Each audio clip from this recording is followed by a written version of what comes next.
Yeah, well, I sort of think that there's something like ingrained inside my lizard brain, right? Like from back in the days that we lived in caves, where I look at a guy that can climb something, and I think to myself, that's good genetically to have him around on my side, you know? Like my enemies don't want people that can climb shit, and like I'm buddies with the guy that can like go really high, so my chances of survival are now up. Where again, I mean, it's like think back to like, you know, like Paleolithic times or whatever, and it's like a guy that can lift a rock. You know, I'm like, okay, I don't fucking care. Like, what does that do for me, really? You know, he can squat down and pick up a boulder. It's like, I'm not impressed, you know? But like a guy that can like get up a tree in 15 seconds, I'm like, he's just throwing fruit down to me. That's my fruit guy. No. Yeah, that's my fruit guy. Like, you know, we need to protect him at all costs.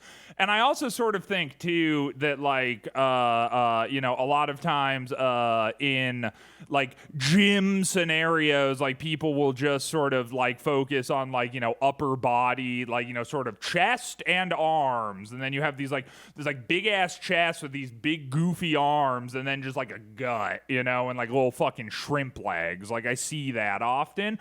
But I think the cool thing about climbing is that it's like it works out everything, you know what I mean? You're getting proportionally strong in all aspects of your body just by doing it. So then it creates this nice equilibrium of fitness where you look at someone's calves and they look nice just like their arms do. And if you're thinking that you're going to be able to get up that boulder without a little bit of core strength, I got another thing to tell you, because you're probably not going to be able to do that. Do you want to know the scientific reason here why this is appealing to you both? Yeah, hit me with the scientific what's the reason. science? Yeah, it's because it reminds you of Spider-Man, and you really love Marvel movies. So we should probably get into this one because you love Marvel. Yeah, lots of science in this one. Yeah, that was a lot of science. So there you go. Right. Okay. Hey, what's up, everyone? I'm Christian. I liked Antman. Wow. Whoa. And is that the podcast? That's the podcast. All right, GG's. Yeah, we're done. We're done. Wow, I win. I think this is a score for me. And I'm Dan. I'm Dan. I'm John, and I'm resident fruit guy. Right. I think that this actually just cancels out Dark World. I think we're even again. Back to that nice steady equilibrium we were just talking about. Right, I know. Yeah, because the scales were tipped in my balance for a little bit too long after Thor Dark World. I just had a definitive win on the docket. So, you know, we need to even it out by having an actual cool movie like Antman. Yeah, you know, I thought many times about just not telling you that Thor Dark World exists, and we would just move past it and never mention it and hope that nobody ever said anything about it. But unfortunately, you know, we had to watch it for that one important scene where it talks about Infinity Stones. Right. And, for sure. You know, so that whole movie, yes, could have been done in 5 minutes, but it wasn't. Yeah, but hey, what's going on, everybody? Hello, it's your favorite podcast cape shit. My name is Christian. We're back in the motherfucking saddle. We got you with a little Antman. This is, of course, a film directed, starred in, produced by Paul Rudd. That's not true. He also wrote the script for this film as well. Partially true. He will, he completely wrote the script for this film. And it's a movie about a man who shrinks. Dude, the complete disgust on Dan's face. It's just good that this isn't a video podcast. That's all. Let's actually talk a little bit about this movie with actual facts this time, I think. Okay. That's probably a good idea. Directed by... Facts and logic. You going to Ben Shapiro us right now? No, I'm not. Oh, okay. Well, my facts don't care about your feelings, Dan. And with that, how about we get into this? That's very hurtful. Right. Yeah. Directed by the one and only Peyton Reed. What? Oh my God, Peyton Reed. That's it. Written by Edgar Wright, Joe Cornish, Adam McKay, which I didn't realize, and Paul Rudd. Adam McKay, Wait, who's obviously. Adam McKay? You don't know Adam McKay? He's done like a bunch of.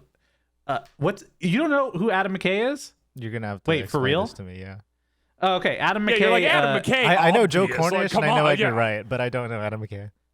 Adam McKay has done a shit ton of movies that you know. Step Brothers, Never saw it. What's Anchorman. that? Never saw it. What's that? What? No, you guys are fucking with me for I'm sure. not. you're I fucking with actually. me. I feel like John might be. This seems like but, Yeah. Right. Wait. Okay. So you've never seen Step Brothers? No. No. What the fuck? No. Wait, John hasn't? No, I haven't. No. Oh, Okay, yeah. I was Well, gonna fuck. say, All dude. right. I was like, "There's no way, Yeah, John." because that you I have was actually- actually I gonna- actually haven't watched Anchorman. Okay. Okay, well that's What else? What else? What else we got? more fine, I guess. Here's one for you, Christian. Tim and Eric's $1 billion movie. Big fan. There we go. This is what you get for betraying us, Alex! And then he like shoots everyone in the mall. It was culturally more appropriate at that point. I feel like you couldn't have a big mall shoot 'em up scene these Well, days, but sure, you know. So he's like good friends with Will Ferrell, is what I'm hearing. Yeah, Talladega Nights, obviously. Come never on, saw you've it. seen that. Oh my haven't. god. He did a ton of Eastbound and Down Never saw TV it. show. Yeah, never seen it. Wow, really? This Yeah. is wild. The movie Vice, which was like about no, you never saw that? Dick Cheney and all that? No. What is that? I don't even know what that is. Okay. Succession. Oh, You know I've what? heard of that. I watched Yeah. 2 episodes of Succession and found it pretty boring. So never finished that first season. Don't Look Up, that Netflix movie that came out last year. Never saw it. Watch it. Never saw it. Yeah. Well, see, here's the thing. I Wow. was gonna watch like Don't Look Up, and then a bunch of really annoying people recommended the movie to me, and I was like, actually, I don't think I will. Yeah. Okay, can I just say, even after I said that, that movie was not very good. Right, yeah, okay. but- See, it didn't and, seem like, like it. again, that was just- that was yeah. kind of my impression because there's like certain like parts of like pop culture where it's like if the wrong kind of person is recommending it to you too much, it's just like, oh, okay, I should avoid this. Actually, I don't think Dude, I'd like it. That's how I felt about Hamilton. And it took me like 8 years to watch Hamilton. And I was like, oh, you guys were actually right. But Hell yeah. Well, hey, I'm not good going to job. tell any of them Sure, Yeah. of because course. it's 8 years later. But yeah. also, Joe Cornish directed Attack the Block, which is this like English movie, comedy, black comedy, horror, like alien movie. Fucking sick. It stars John Boyega. Oh, yeah. It's still, I mean, for when this is going to get released, it won't be Halloween time anymore, but you guys should go watch it. It's fucking sick. Okay. Sweet. And then final writer on this, to kind of line up to what Christian said, is Paul Rudd. Yeah. Hey, Paul Rudd, my boy. hey. Wait, who's that? Who's that? Yeah, there was a pretty good lineup of people in this movie. Paul Rudd, Michael Douglas, Evangeline Lilly, T.I., Anthony Mackie made some appearances in here, Judy Greer, Michael Pena. Like, it was a good cast. I don't know Every any of person, those I feel people. like. David Okay. Dastmalchian, dude. Yeah. Yeah, okay. All right. Anyways, so Edgar Wright was actually the one who was supposed to direct it. Then there were creative differences. So he wrote it, helped write it, and then left after the script was set in place. That's when Peyton Reed came over and took over the movie. Wait, what were the creative differences? Do we know, or did they keep that very He wanted hush? he wanted to make it more of a standalone movie, kind of like Iron Man was, and then Gotcha. Kevin Feige went and like got a bunch of people to try to rewrite the script, and he came back and he was like, "Oh, I don't like this," and then he was like, "All right." So I'm out." probably didn't originally include like the Avengers compound, I'm guessing, and like the Anthony Mackie cameo as Falcon, you know. I think at that Oh, point in Falcon. That was a. You know what? I'm gonna go ahead and say, fuck Edgar Wright. That was a fun part of the movie. That was a high What point is for me. happening? What is Yeah. going What I is like that. happening? Yeah. Christian just said he was excited to see Falcon. It was I don't fun. know Well, what dude, is going on. And that was the thing is like I thought that it was strange to me that it's like you take like what is ostensibly the second lamest Avenger, the first one obviously being Hawkeye, and then you throw like they're the one in the movie, and I was actually like, you know what, it worked very well. It's actually like a perfect fit for this movie because he's for like sure. pretty ordinary in comparison to all the other Avengers, and he actually gives a pretty even fight to Ant-Man. This is like before Phase 2 though, or before Phase 3 when they started doing like more interesting things, I think, or maybe Phase 4. Is Phase 4 the one with Multiverse of Madness? Yes. Yeah. Okay. So they started doing like weird genre shit in Phase 4 that I think they were too afraid to do back here in Phase 2. I think if this movie by Edgar Wright was made in Phase 4, they would have been more lenient with him like doing his own spin on the movie, but they were just like, no, everything needs to be like cohesive and homogenized and shit. But I think that if Edgar Wright stayed on the project, this would have been like fucking amazing. Instead, it's like pretty good. Well, it's enough for Christian to like it, so Yeah, fuck it, dude. I liked it. Like, whatever. I keep saying it, but again, I don't really know what to say this week, other than like I just wanted to get that out there off the rip. I thought Ant-Man was cool. This was a fun movie. yeah. It was released July 17, 2015, made $519 million worldwide, and most of its reviews were positive, mentioning the humor, the visual effects, and the fact that it was smaller stakes, no pun intended. Thank you so much. Compared to a normal MCU movie. Yeah.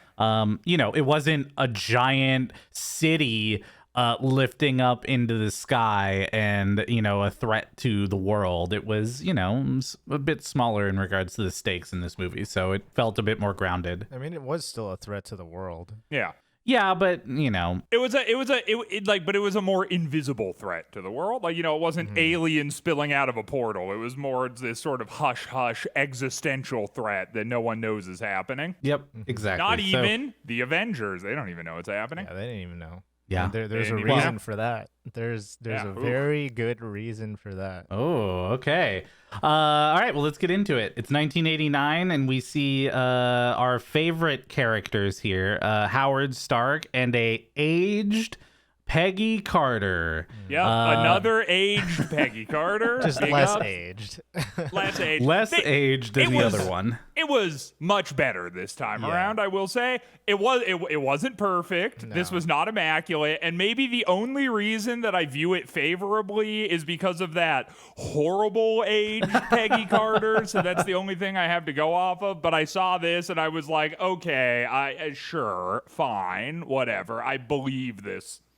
But I think for me, it looked worse because Hank Pym, Michael Douglas looked so good. Yeah. Like, the fact that he looked so good, and by the way, also the other guy, the government guy, which again, the guy like, who has, I 0 lines, but he's there for some yeah, reason. the guy who has almost no lines, and they say his name one time in the entire movie. That guy, I didn't even realize that he was de-aged in that scene because I thought it was so well done until I see him later in the movie and was like, oh, wait, he was de-aged. And then you look at him, you look at Michael Douglas as Hank, and then you look at Peggy.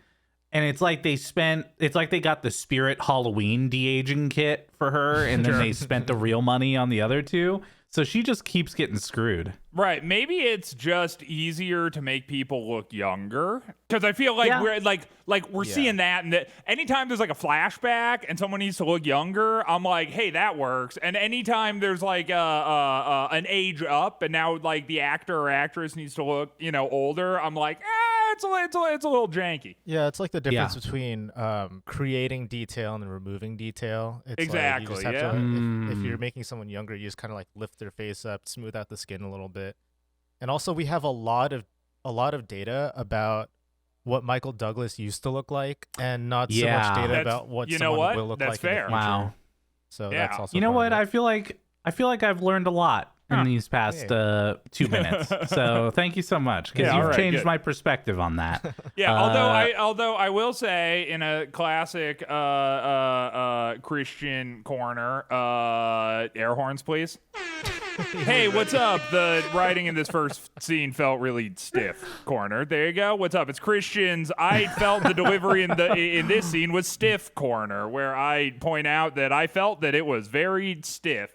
This did not. This sort of betrayed the rest of the movie for me, because this first scene I was kind of like, oh fuck, here we go, you know? Yeah. And then it gets better, but this was not like a super strong start for me. Yeah, and you know, again, another corner of Christian ruins movies for Dan. When he's talking about the Pym particles and they want his invention, and he goes, no one will ever get the Pym particles, and it's like, okay, I get it. Like, all right, we're set up now. No, for sure. And then when he punches the guy too, it was just like, that was stupid. Like, that was just dumb. Like, I don't know. Yeah. Well, we make it past this scene, luckily. And thankfully we make it past this scene. Yeah, it does go by pretty quickly, because they want to get right to the meat and potatoes of this movie, and that's Mr. Scott Lang, also known as Paul Rudd. Hell yeah, big ups, Paul Rudd. I don't know if you know this, but Paul Rudd was 85 years old when he filmed this. Whoa. Wow. Yeah, he's just always impressive. looked the same. Yeah. So I thought, wow, what a great performance for someone of that age. Thanks for the true facts. Yeah, I know. I only bring true facts to the table. He is fighting in prison. Turns out it's actually a goodbye ritual before he leaves after his latest stint in the hole, as people call it. I don't know if you which knew that. Also was pretty dumb. By the way, I really did like this movie, but that was stupid. That was really not. I don't know. I thought that was kind of dumb. Yeah, I don't know what it is. It's like the first 2 scenes here just started at such a weird low point, but then I think right after this it immediately kicks off. Yeah, totally.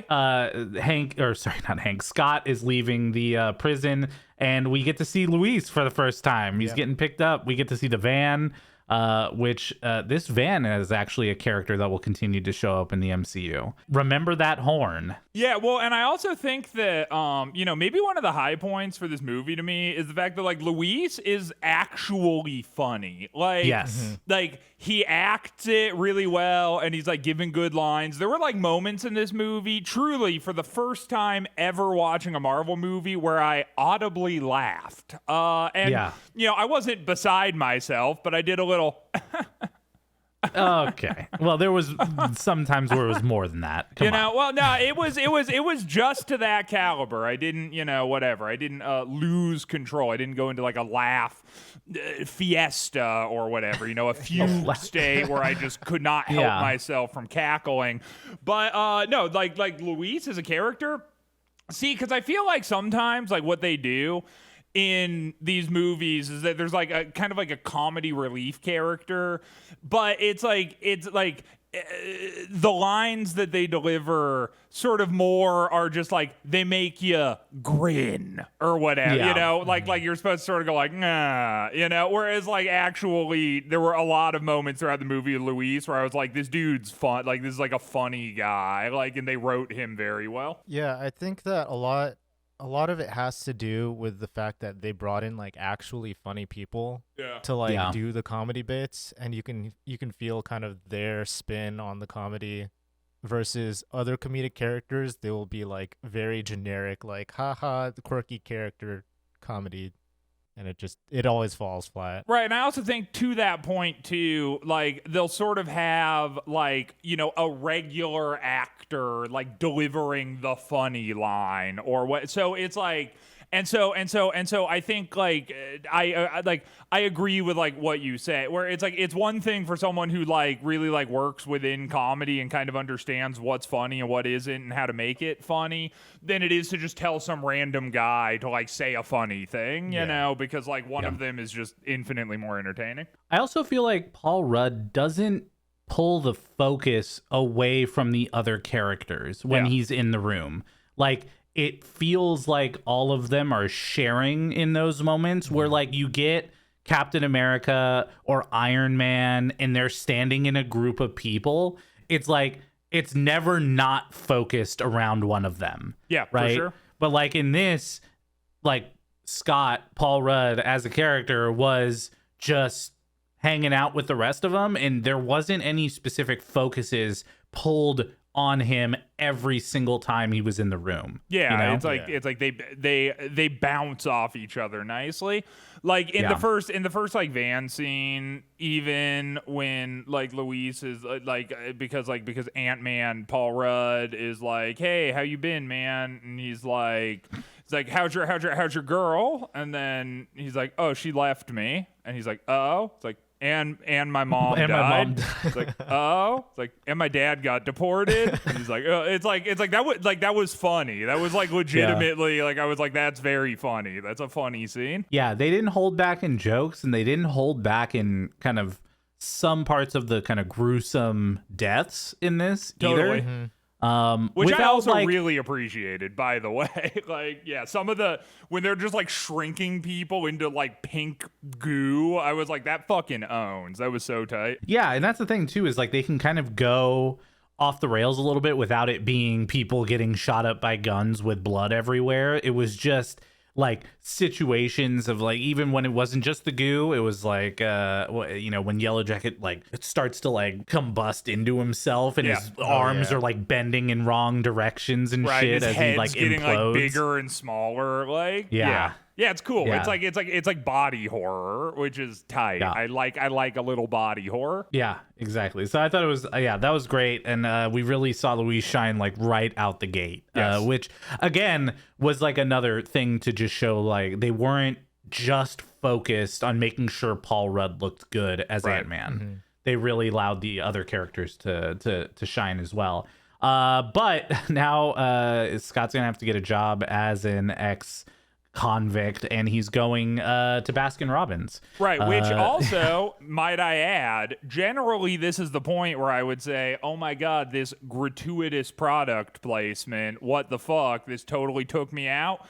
Not the case, because we get another example of this was really fun. This was actually funny. It's like this whole thing, this whole string of events, this was done quite well, sort of the absurdity of the entire thing. And I don't know who it was that was like playing the manager, but that guy did it like perfectly.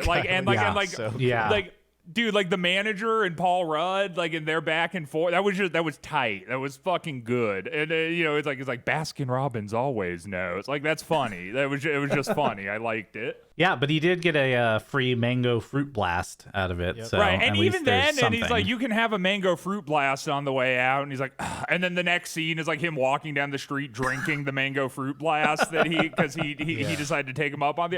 Also funny. There's you know what I mean? Like really weird attention to detail in this movie.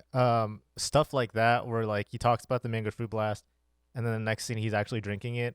There's like one seed that I don't know how like intentional this was, but after Scott gets picked up by Luis from the prison, Luis is like, oh yeah, I'm the only one who ever knocked out Peachy or whatever. And then like later on they kind of pay it off by Luis just like knocking out a bunch of security guards in like one punch. Yeah. And totally. There's a lot of weird, like really detailed things like that in this movie, which is kind of weird because the whole like concept of Ant-Man's powers not very well thought out, and the way they use it, it's not cohesive at all. But no, there's a lot of like, okay, so it's like the power comes from the suit, not the guy, but then it like requires like the Pym particles. Which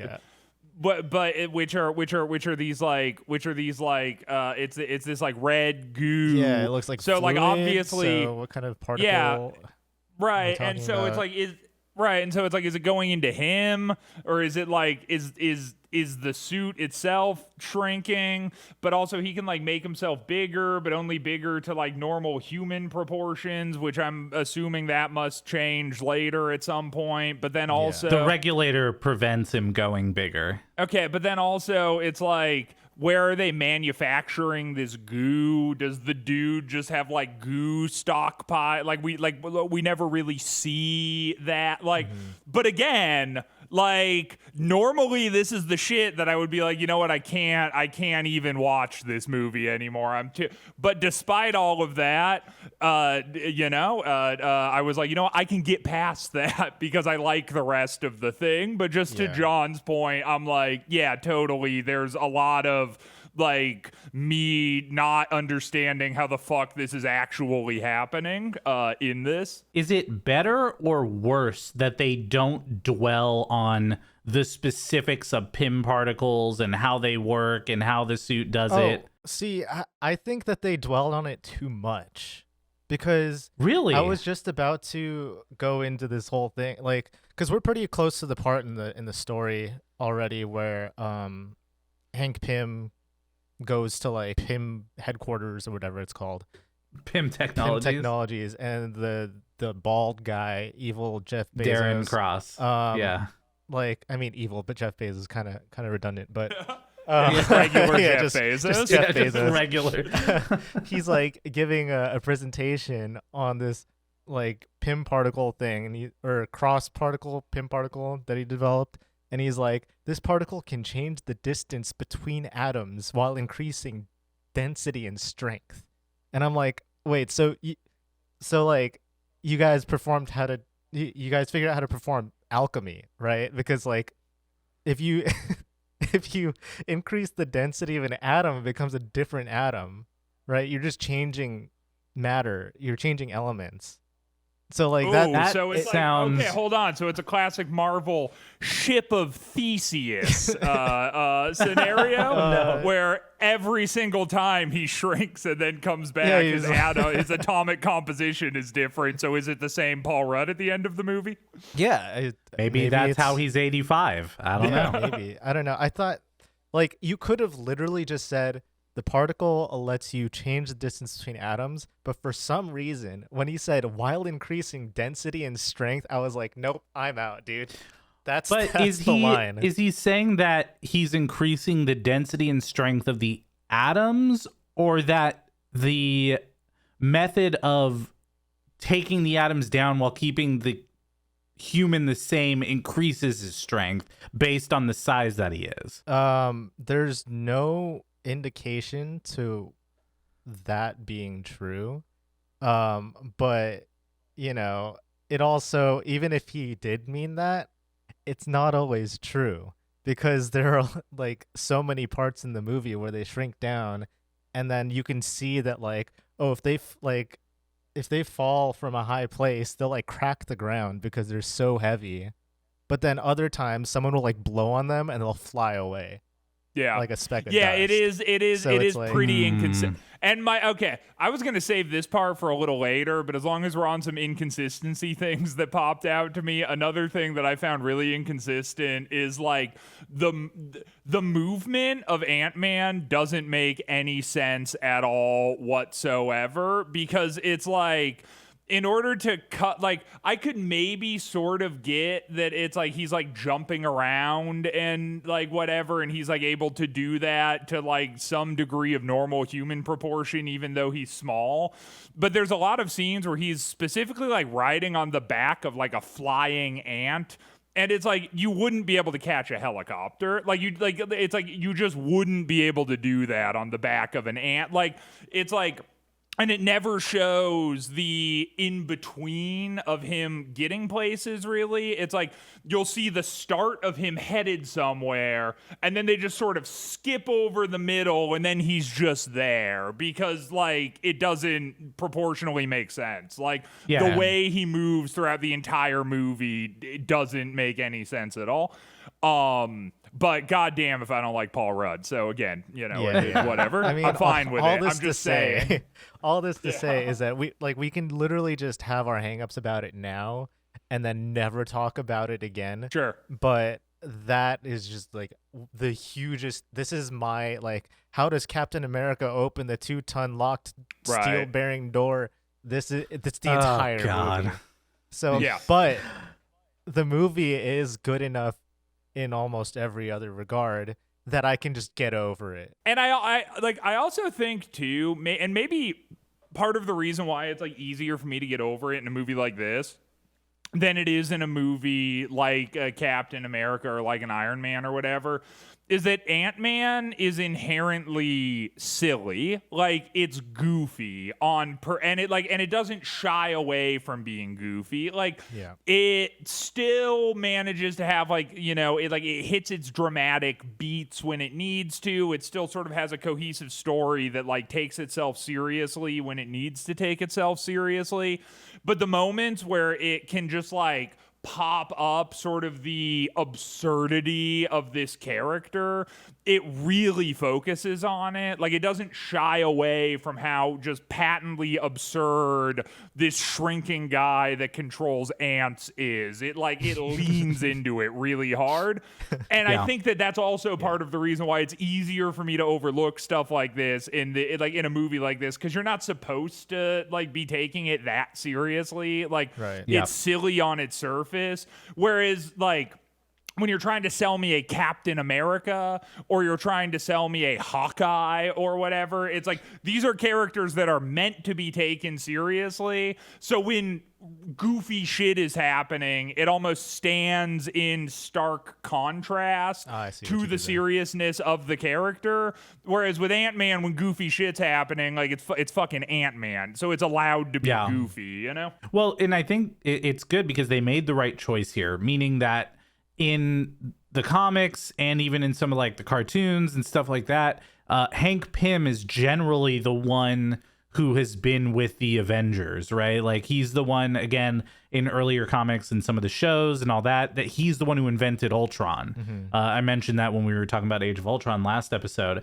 But they decided instead for this movie, instead of it being a Hank Pym story, inventing the particles, becoming part of the Avengers, like they could have, you know, put him further up in the timeline and all that. They made a really good move here to like establish Hank Pym as the past and like put all that science and all the war fighting and all that stuff in the past, and then now just bring in Scott Lang to take over as he does, you know, normally, but again, normally isn't a part of the regular first Avengers crew like this. So yeah, it was a really good choice. Although I will say, air horns, please. Here we go.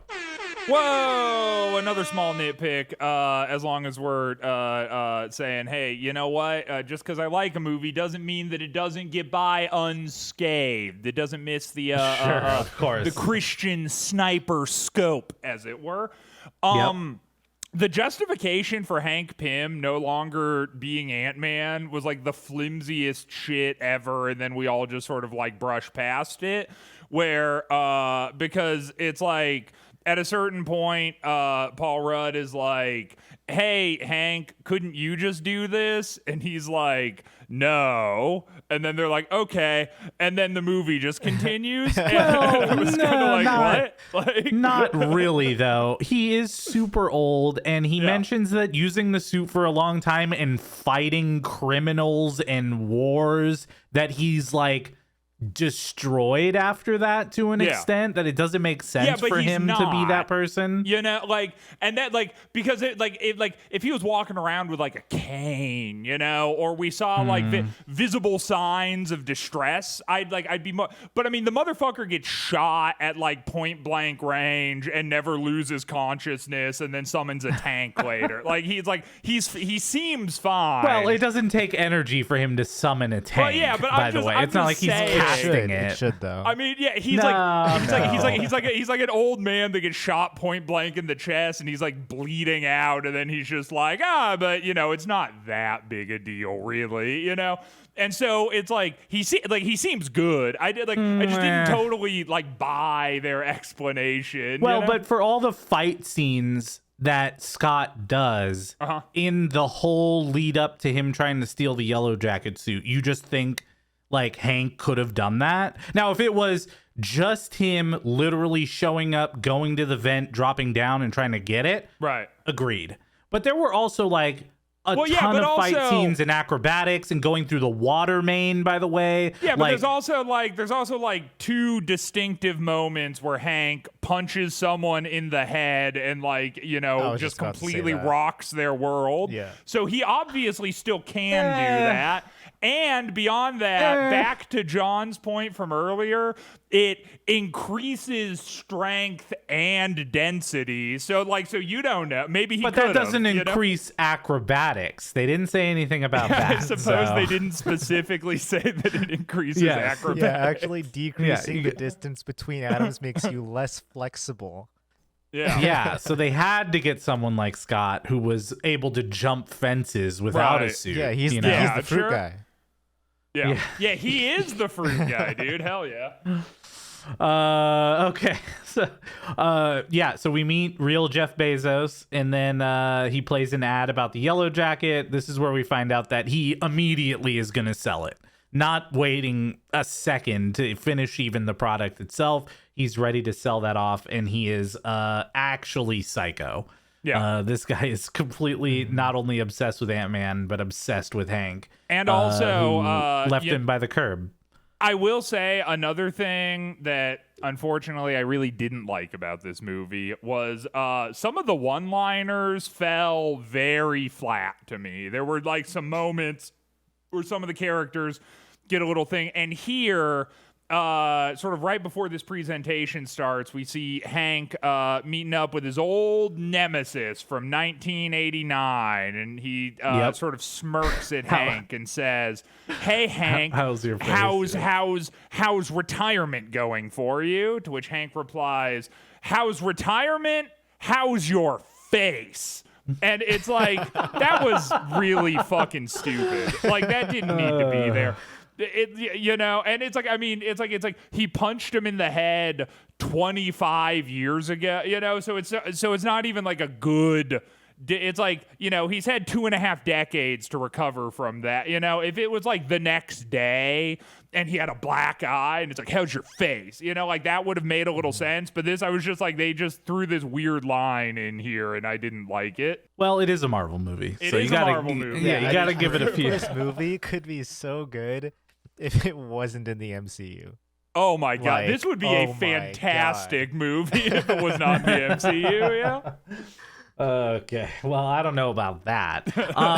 But we do here for the first time see not only Scott's ex-wife, their new stepdad, and then his daughter, Cassie. Which I know we've talked about children in these movies or movies Dude, Cassie, in general Cassie before. was sick. I like Cassie. Yeah. Yeah. Right? Okay. That's what I thought too, but I was curious to hear because I know that you very much hate children. Yeah, Wait, I the hate daughter, and the Cassie, child actor, yeah, the daughter, dude, that's yeah. crazy. I'm gonna have to actually do a little flip and play John for the podcast right now. Uh-oh. Normally, the child actors don't bother me that much. I fucking hated this child actor. I don't even. Really? Yeah. Normally when John's like, "Oh, this fucking child actor," I'm kind of like, I don't know, maybe it's like, I guess I sort of say, for whatever reason, dude, not a fan. At this point, it was fine. I think it's kind of like more so later when the stakes get higher and the scenes become a bit more dramatic, and then it's like, and then her lines are basically just her going like, "Dad!" Like it was just like, I was fucking not about that. This is why child actors suck. Is because you Sure. give them like any actual acting that they have to do and they can't do it, right? Right. So like when I say that Cassie is sick, I'm like, at the beginning of the movie where she's playing the character of a kid, she's good, right? Because she just has Sure. to go up there, be weird and like happy. Like that's her role, Yeah. and that's all kids do anyway. So it's just like her being a kid, her delivering like a very easy line, being happy, and then walking out of the screen. But when you Right. give her actual acting to do, that's where it's like, it's a kid actor again. Yeah, it's for sure a child actor. Yeah. Yeah. Yeah, I guess I didn't really pay much attention to her Also, performance. can I say just thought too, she was good. Cop stepdad Yeah. acted well. I gotta say, whoever that actor was, Wow, I actually wow. thought he did a good job. Written horribly. I thought that character's motivations like made zero sense to me. And, it didn't. And they begin to get worse as the movie goes on until the end of the movie when it's like, what even is that character? Like, it's like the motivations keep flipping around until the end where it's like, what the fuck is this even a person anymore? You know? No, I'll agree. Like, that was probably, as I watched this and finished it, I was like, the character that was forgotten the most was that character, the stepdad. Totally. Like, it's like they forgot to write in all of his lines and story, and then like they got to the end, we're like, oh, we should probably add some lines to this guy, right? You know, like it didn't feel impactful. Like when he finds out that Paul Rudd is Ant-Man, right? Like he just kind of goes, oh, yeah, I support you now, right? Like, totally. There was no build up to that relationship. It was just very throwaway. No, he and even, and I know we're kind of skipping ahead to the end of the movie a little bit, but as long as we're on the character, I think that like it was jarring because it's like he just had him in the back of a cop car handcuffed and was like, fuck you, you're never gonna see your daughter again, you scumbag piece of fucking trash. I fucking hate you. Yeah, you know? verbatim. And then then he like escapes custody and then breaks into like a home and does more sort of wanton destruction. If anything, you'd be like, after that, you'd be like, well, here's more of a justification to keep you away from your daughter. Exactly. Because like you surely cannot be trusted, and also like look at the damage that you've caused. But then it's just all of them like sitting around eating dinner, and he's just like, you know what? I actually rescind every opinion I've ever had about you, and in fact, the cops asked me where you were, and I told them I didn't know. So now I'm also aiding and abetting a fugitive, but we're pals now. Here's your daughter, you know? And it was just kind of like, what? Why? They could have done that better. I also thought the same because both of them had the ability to shrink and grow. So how do you know, like, what the relationship there is in the moment? How do you even know that Ant-Man is the good guy? Yeah. Right? Like, how do you know that Yellow Jacket isn't helping the police capture someone who's escaped from custody? Sure, yeah. You know, like, I don't know. I'm just, making it up. But there's nothing in those moments where he realizes 100%, like maybe when he's near Cassie or like has Cassie and then he takes Cassie away. But it's just like, I don't know. There wasn't anything super clear in that moment that would make you go, oh, now the stepdad knows. Like, this is why Scott's such a good guy. You know? Totally. No, again, I mean, like, literally, the only relationship he ever had with Ant-Man is just being like, oh, this guy's like a miscreant who keeps secrets and can't be trusted and has these like shady side deals that he's like not willing to tell anyone about, so I can't, whatever. And then he's proven correct. Like the only theme in the movie is that he's proven right about that over and over. It's just the last time his brain snaps in half for some reason and it doesn't bother him this time, Yeah, no, it's true.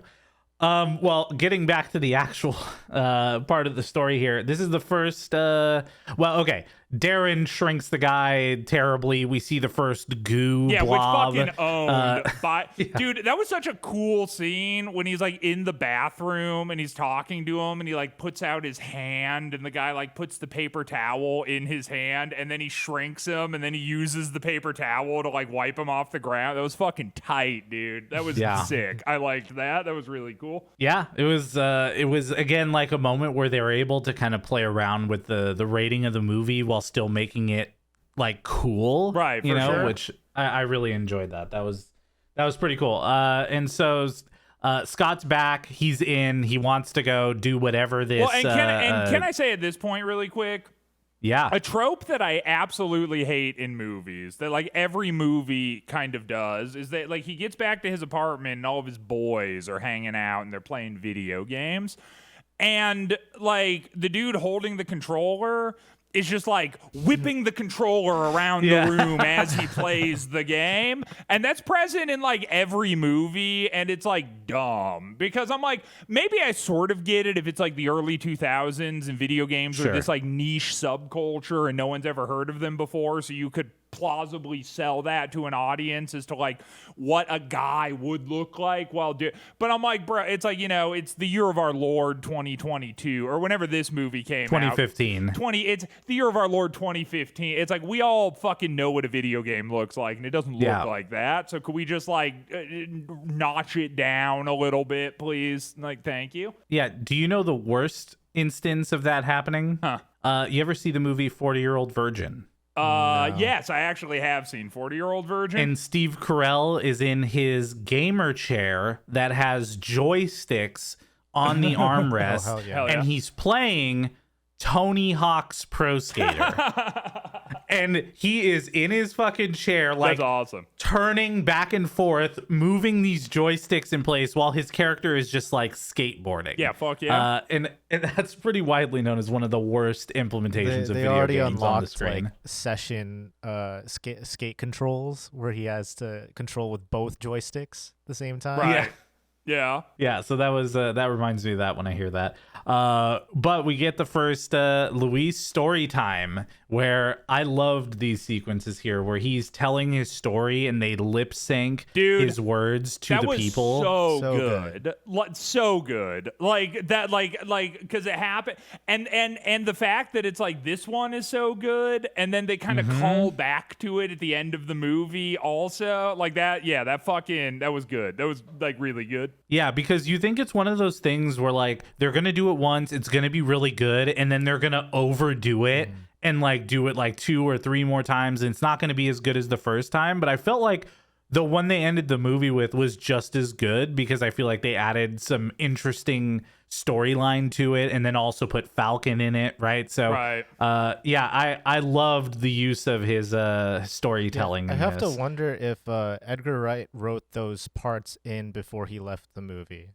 Because it feels very Edgar Wright. Those are super Edgar Wrighty. Yeah, totally. Because like it's like I hadn't even thought of it, but almost like now that you mention it, it's like that's almost sort of like the intro to Shaun of the Dead a little bit. Yeah, like I don't know if you saw yeah. Shaun of the Dead, but those kind of like long sequences where it's like the camera's just moving through like people just sort of doing things. That's like very like the beer's sure. filling up and then a time skip and it's like right, exactly. Yeah. He's with a monologue happening over it. He's for really sure. good at doing those like interesting camera like transitions while the story's happening in the background. Really good. Totally. Yeah, and so Scott is in. He takes the tip from Luis from that story, and they're gonna go break into this old guy's house who's not gonna be home for a while. And so we see some Assassin's Creed climbing up the house by Scott, jumping into the house, making his way to the basement, finding the door to the basement, which is a fingerprint scanner. Right. Which leads to a very elaborate way of getting a fingerprint. Yeah. Fine, I guess. Sure. I mean, it makes sense. Like, okay, sure. That you do you, I guess when I was watching it, I was like, do I place my thumb on my door handle when I open it, like so clearly that you could pull a fingerprint off of it? I don't think so, but it was fine, I guess. I learned how to pull a fingerprint. He's like a master burglar, so he probably would have like he would have gone to the door, and if the thumbprint hadn't been clear enough there, then he would have had to look elsewhere. Yeah. But fortunately for him, that's where he found the thumbprint. I love that you're the one defending this, by the way. Yeah, it's a good It's a movie. good I like movie. it, bro. This is wild. This is wild to me. Yeah, I thought it was a little bit ridiculous, personally. Really? This is the part where I was like, all the things that he's doing kind of like it doesn't feel almost quite believable, but it is also almost quite believable, if you get what I mean. Yeah, it's believable within the realm of the movie. Also, I'll tell like you you what can't wasn't. take fingerprints like that. Like that is real. Yeah. So like I don't know why you have a problem with it, Dan. Yeah, I mean, I think that he was able to find all the things in the house that he needed to do it like so quickly, and then had all the tools, and then turned the burner on and like did all of that within manner of, a minute and a half. I don't know, like. But I found what was really reasonable is him shrinking and then growing. I thought that was really realistic. No, see, so, for me, dude, the part that I found unreasonable was him blowing up the safe with the nitrogen. That was the moment to me where I was just kind of like, who the fuck just has like nitrogen lying around? It's like He's that a was master like burglar, bro. Yeah, I know, but that was like, but the thing is, like, he goes down, he doesn't know that the safe is there. So he's like, wasn't prepared for the safe being what it was, but then he instantly knows that he needs to like pop it with nitrogen. And then he just like, and then fortunately enough, he just so happens to like, have the nitrogen on hand to pop the safe open. Like, that was the thing where I was like, okay, I don't fucking buy that at all. But see, that's my same argument about the other part, except for the fact that he, whatever, he doesn't know that fingerprints are there. My point is more so like he's able to find all the right tools in that moment to like get the fingerprint off the door, and it's like a perfect fingerprint to be able to get into the safe or into the basement. But I think the thing here that we go. Okay, Dan. You ready for, press the button? Uh, Oh, shit, dude. God.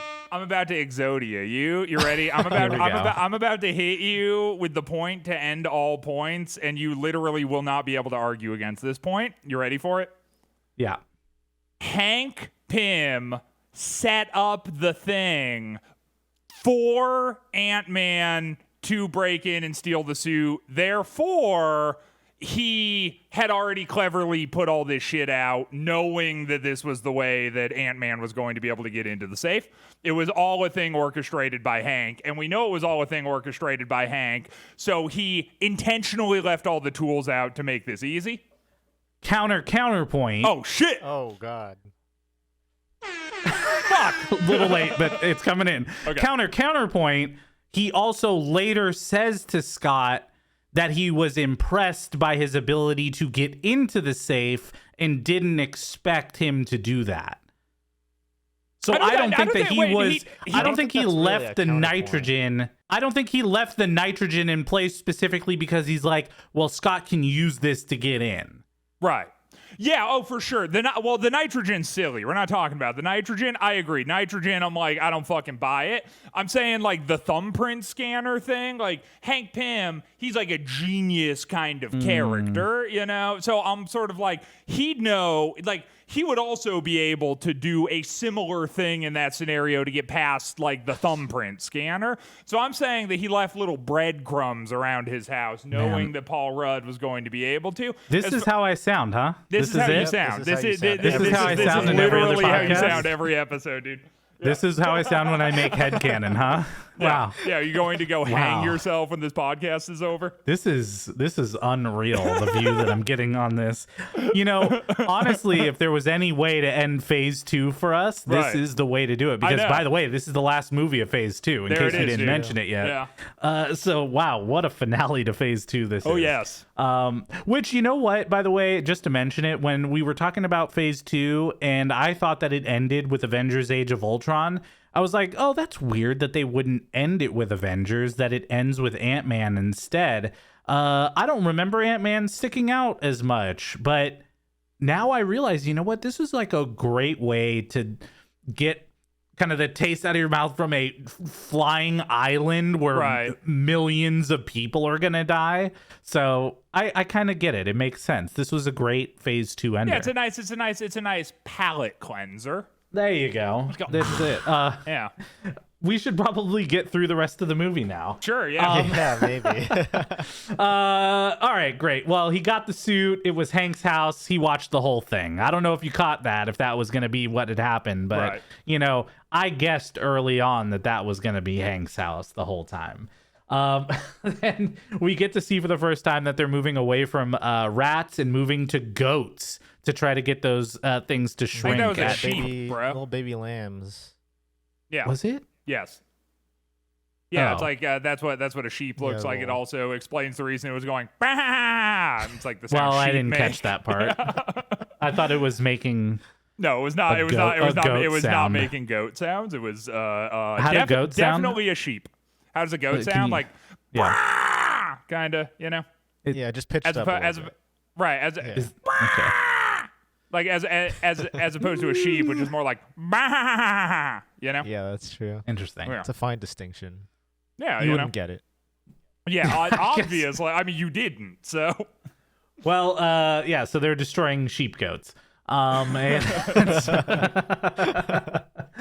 and you could tell in this moment that Hope is not fully on board because apparently sheep are more important than rats. Yeah, which to also her. I thought and that's was- the line. yeah, I thought that was kind of dumb too. Where it's just kind of like, all right, we're already doing all of these unethical experiments, and it's like I'm completely on board until it's like a sheep because that's cute or whatever. So Yeah. now you've gone too far this time, you know. Yeah, that was the line. And so now we get our first shrinking scene with Scott, where he's in the bathtub putting on the suit and then accidentally shrinks. And this is where we realize that Hank has been watching and controlling everything the whole time as he speaks up in the suit. And this is where we first get our view of like the CGI work in this movie. And as he gets pushed down the waterway and then kicked out, and you see him kind of flying and then landing on the ground. The glass breaks. I get the density Yeah, thing. the Okay, density we don't need to thing. go back into that The again. density thing, Yeah, the Loki's this was- rod of Antman. yeah, the Yeah, Loki's the rod. Pym particle. Yeah, Yeah, the Pym particles, which are not an Infinity Stone. Okay, I can tell you, the Pym particles are not an Infinity Stone. Ooh, thank God. I know. And so we see him like fall through the cracks on the floor, and then he's like in a club where he's on a record, which was pretty cool. Like I like the Yeah. detail of him on the record and hanging on to Onto like the little lines ridges, of yeah. the The grooves. Yeah. I Dude, thought seriously, that was really cool. This whole thing was so fucking awesome. I loved this part. Like, this is like probably like the peak of every Marvel movie up till this point was like the scene of him falling through the various areas for the first time. Like, that shit was tight because it's like Yeah. visually interesting, also showing his sort of sheer panic and terror at like, you know, now there's like this new like power, and they did it in this way where it's like every place he goes is visually very different from every other place, and yet also instantly recognizable to you, the Yeah. viewer. So it's like this cool artistic thing where you can like relate to every single environment, but then it's like making these environments that we all are familiar with like very hazardous to him in this moment, and sort of showing what the hazards would be. Like when he gets like sucked up by the vacuum cleaner, I was like, Yeah. fuck, dude, like that's crazy, you know? Like it's cool, dude. Yeah. Yeah, because they really could have done this one of two ways, right? They did it this way. They could have done the thing where it's like they shrink him down and he sees an ant for the first time, and it's all very magical, and he's like in the grass and the sunlight's coming through. Right. and There's they're- there's you like know. some music happening where it's like, Yeah. you know, and he like sees the ant, and then the ant like nods at him, and then he slowly gets on its back. Yeah. Yeah, exactly. So I like the just it never stopped through this Yeah. moment until he lands on that car and turns big again. But it was Right. just a constant, like, no breaks for him as he was going through these different environments. Right, and even him landing on the car like was a funny note to end on, because it's like the Yeah. little like ding on the top, and then the guy in the car is like, what the fuck, like, and then he like gets big and he's like, oh, like even that was a humorous moment that was funny, that was like Yeah. that was done well. And even when Yep. it comes to like the CG implications, like the technical aspect of making all those shots, it's just like it's actually incredible how good it looks. Because on one Yeah. hand, it's Mhm. like, yeah, it's all CG or whatever, but at the same time, they had to like put him on a green screen or something, and then shrink him down. But then they had to like fuck with the focal length of the camera, and then they had to CG replace like all the environments, because he's not actually stepping on any of the stuff he's stepping on, because he's just like a shrunken down dude. But like a lot of the movements you can tell are like based on him actually acting in a suit Yeah. and stepping over like real like green screen terrain, and Yeah. then them just having to like manipulate between his real actions and probably like a CG double between like where it would be you know, too much work to do realistically. Sure. But just like the way they blend everything is insane. Yeah, and I also think too, I mean, you know, for the CGI in this movie, like, to be fair, it's like it's definitely CGI. You Yeah. know, it's like you're not Sure. watching it and like, you know, falling into the magic so much that you're like, oh my God, this is unmistakable from reality. This is the, you know, the craziest thing I've ever seen or whatever. But I will point out that like for the amount of CGI that it took, there, like, and for the amount that it took to make it work, it's like we've seen shittier CGI for way simpler things, like in the Marvel universe up till this point, and it's like there was no like Guardians of the Galaxy when, you know, like when there's like a slow motion jump that Star-Lord's doing and the CGI was just glaringly bad, or like during like Thor Dark World where it's like there's like one of the scenes of like the ether like spinning around and it just looks like shit. There was no moment like that in Ant-Man where there was like this one CGI scene that stood out as like really awkward or not good or what. I mean, maybe truly that scene was the aged up face of the girl in the beginning of the movie, like, and then and then beyond that, it was like it was all serviceable. It all just did its job really well. Yeah. No, I agree all for you really sure. have to do with CG is make it tell the story without pulling the audience away from the story, and it just like hit the line perfectly. Yeah, I agree. Yeah, I honestly think Ant-Man is a showcase of when you put all the best people and resources on a movie.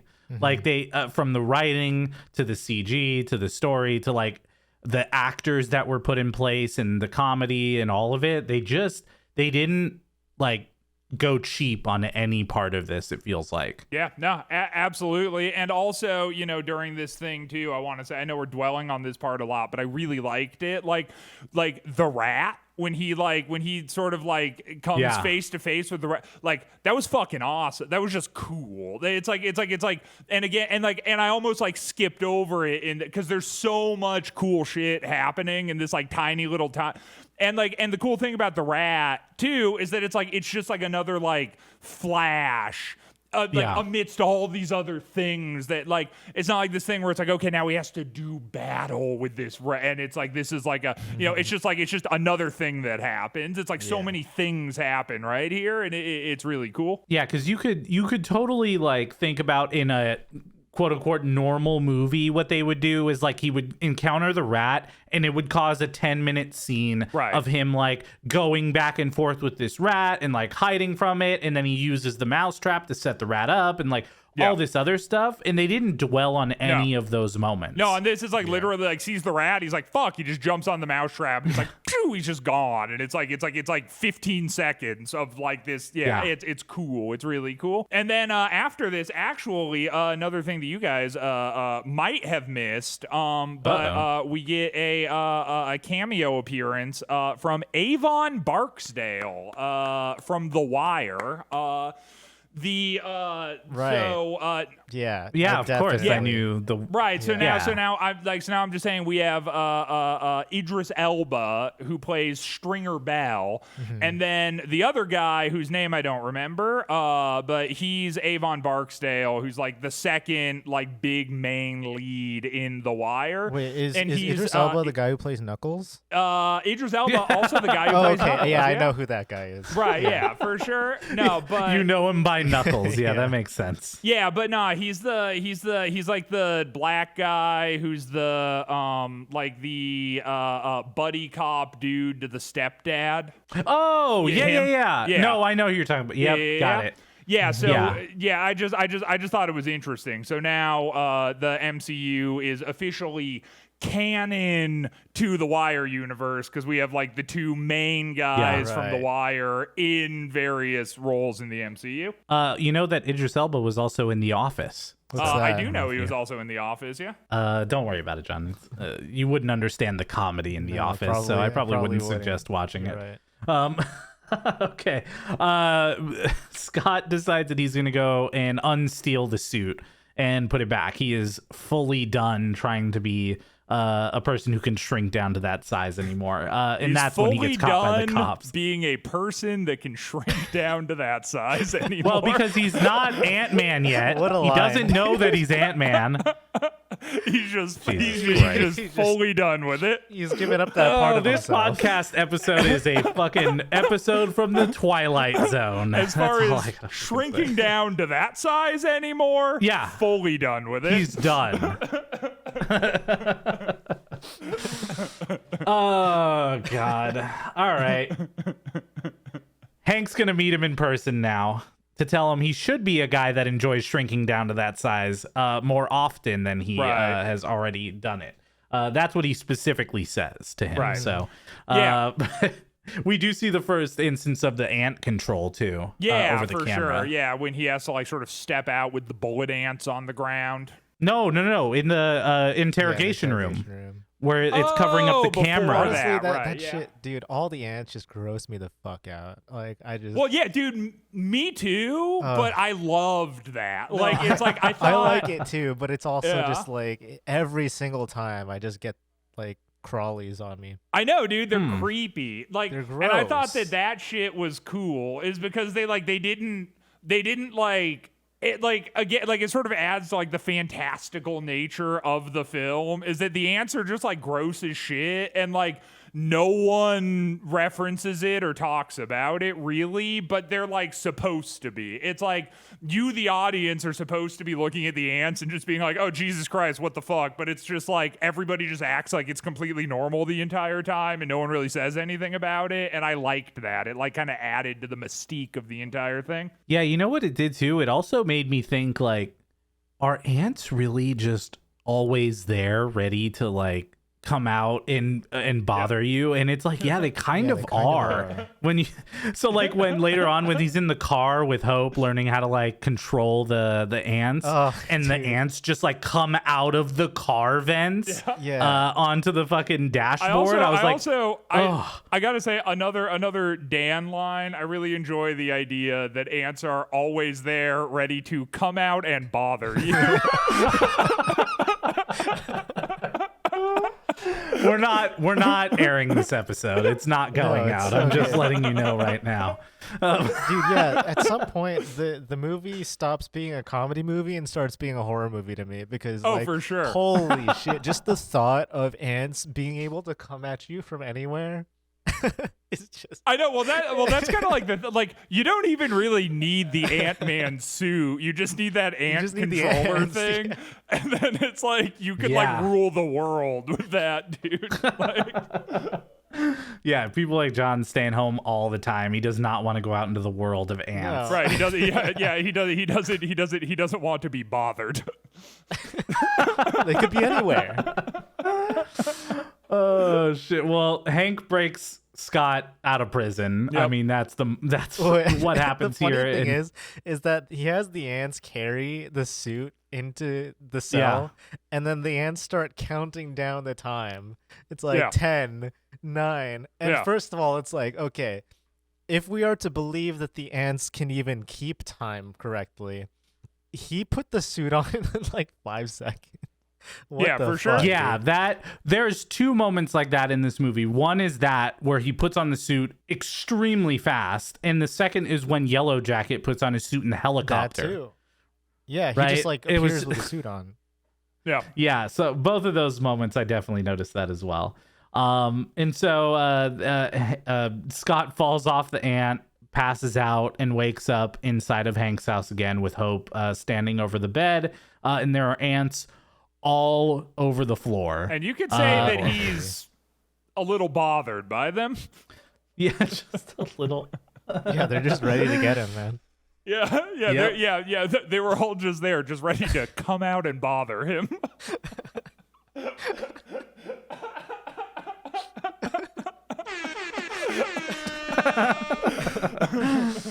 Oh man, where do we go from here? You know, Fuck, I don't dude. know. Yeah.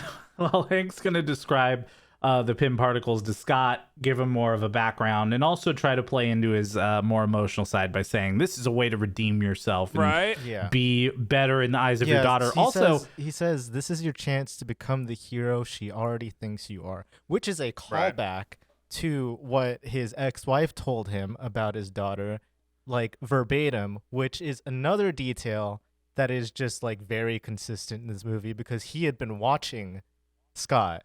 So it makes sense that he would know the line. It's kind of crazy how much, though, he was watching Scott, because as we go through this movie, he provides a crazy amount of detail about Scott's life and knowing all of his crew already, right? Like knowing the people who broke in and all their personalities and the fact he wouldn't want to work with them and what his ex-wife has said and like what the stepdad is and info about Cassie. Did you guys, by the way, did you guys ever watch Arrested Development?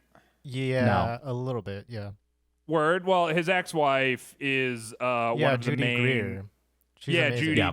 Judy Greer. Yeah, she gets like the botched boob job in Arrested Development, and flashes everyone, and that's like the first instance I ever saw her. So anytime she pops up anywhere else, I'm just like, that role was cemented in my head. Yeah.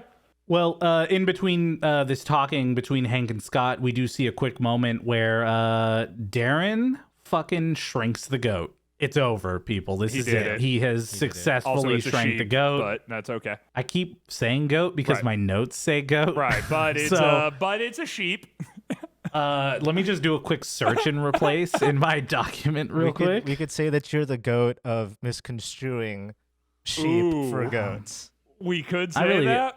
I really don't like. We could also say that out of shit. all of the things that we've learned in this podcast, we've also learned that Dan cannot differentiate between sheeps and goats. That's a pretty interesting personality facet. Look, I'm just saying, regardless of which one was on the table, I would have gooed either one of them. Okay. Yeah, so. sure. Yeah. Oh, I'm sure. Yeah. Because whether or not it's a sheep or a goat, Dan's gonna goo it.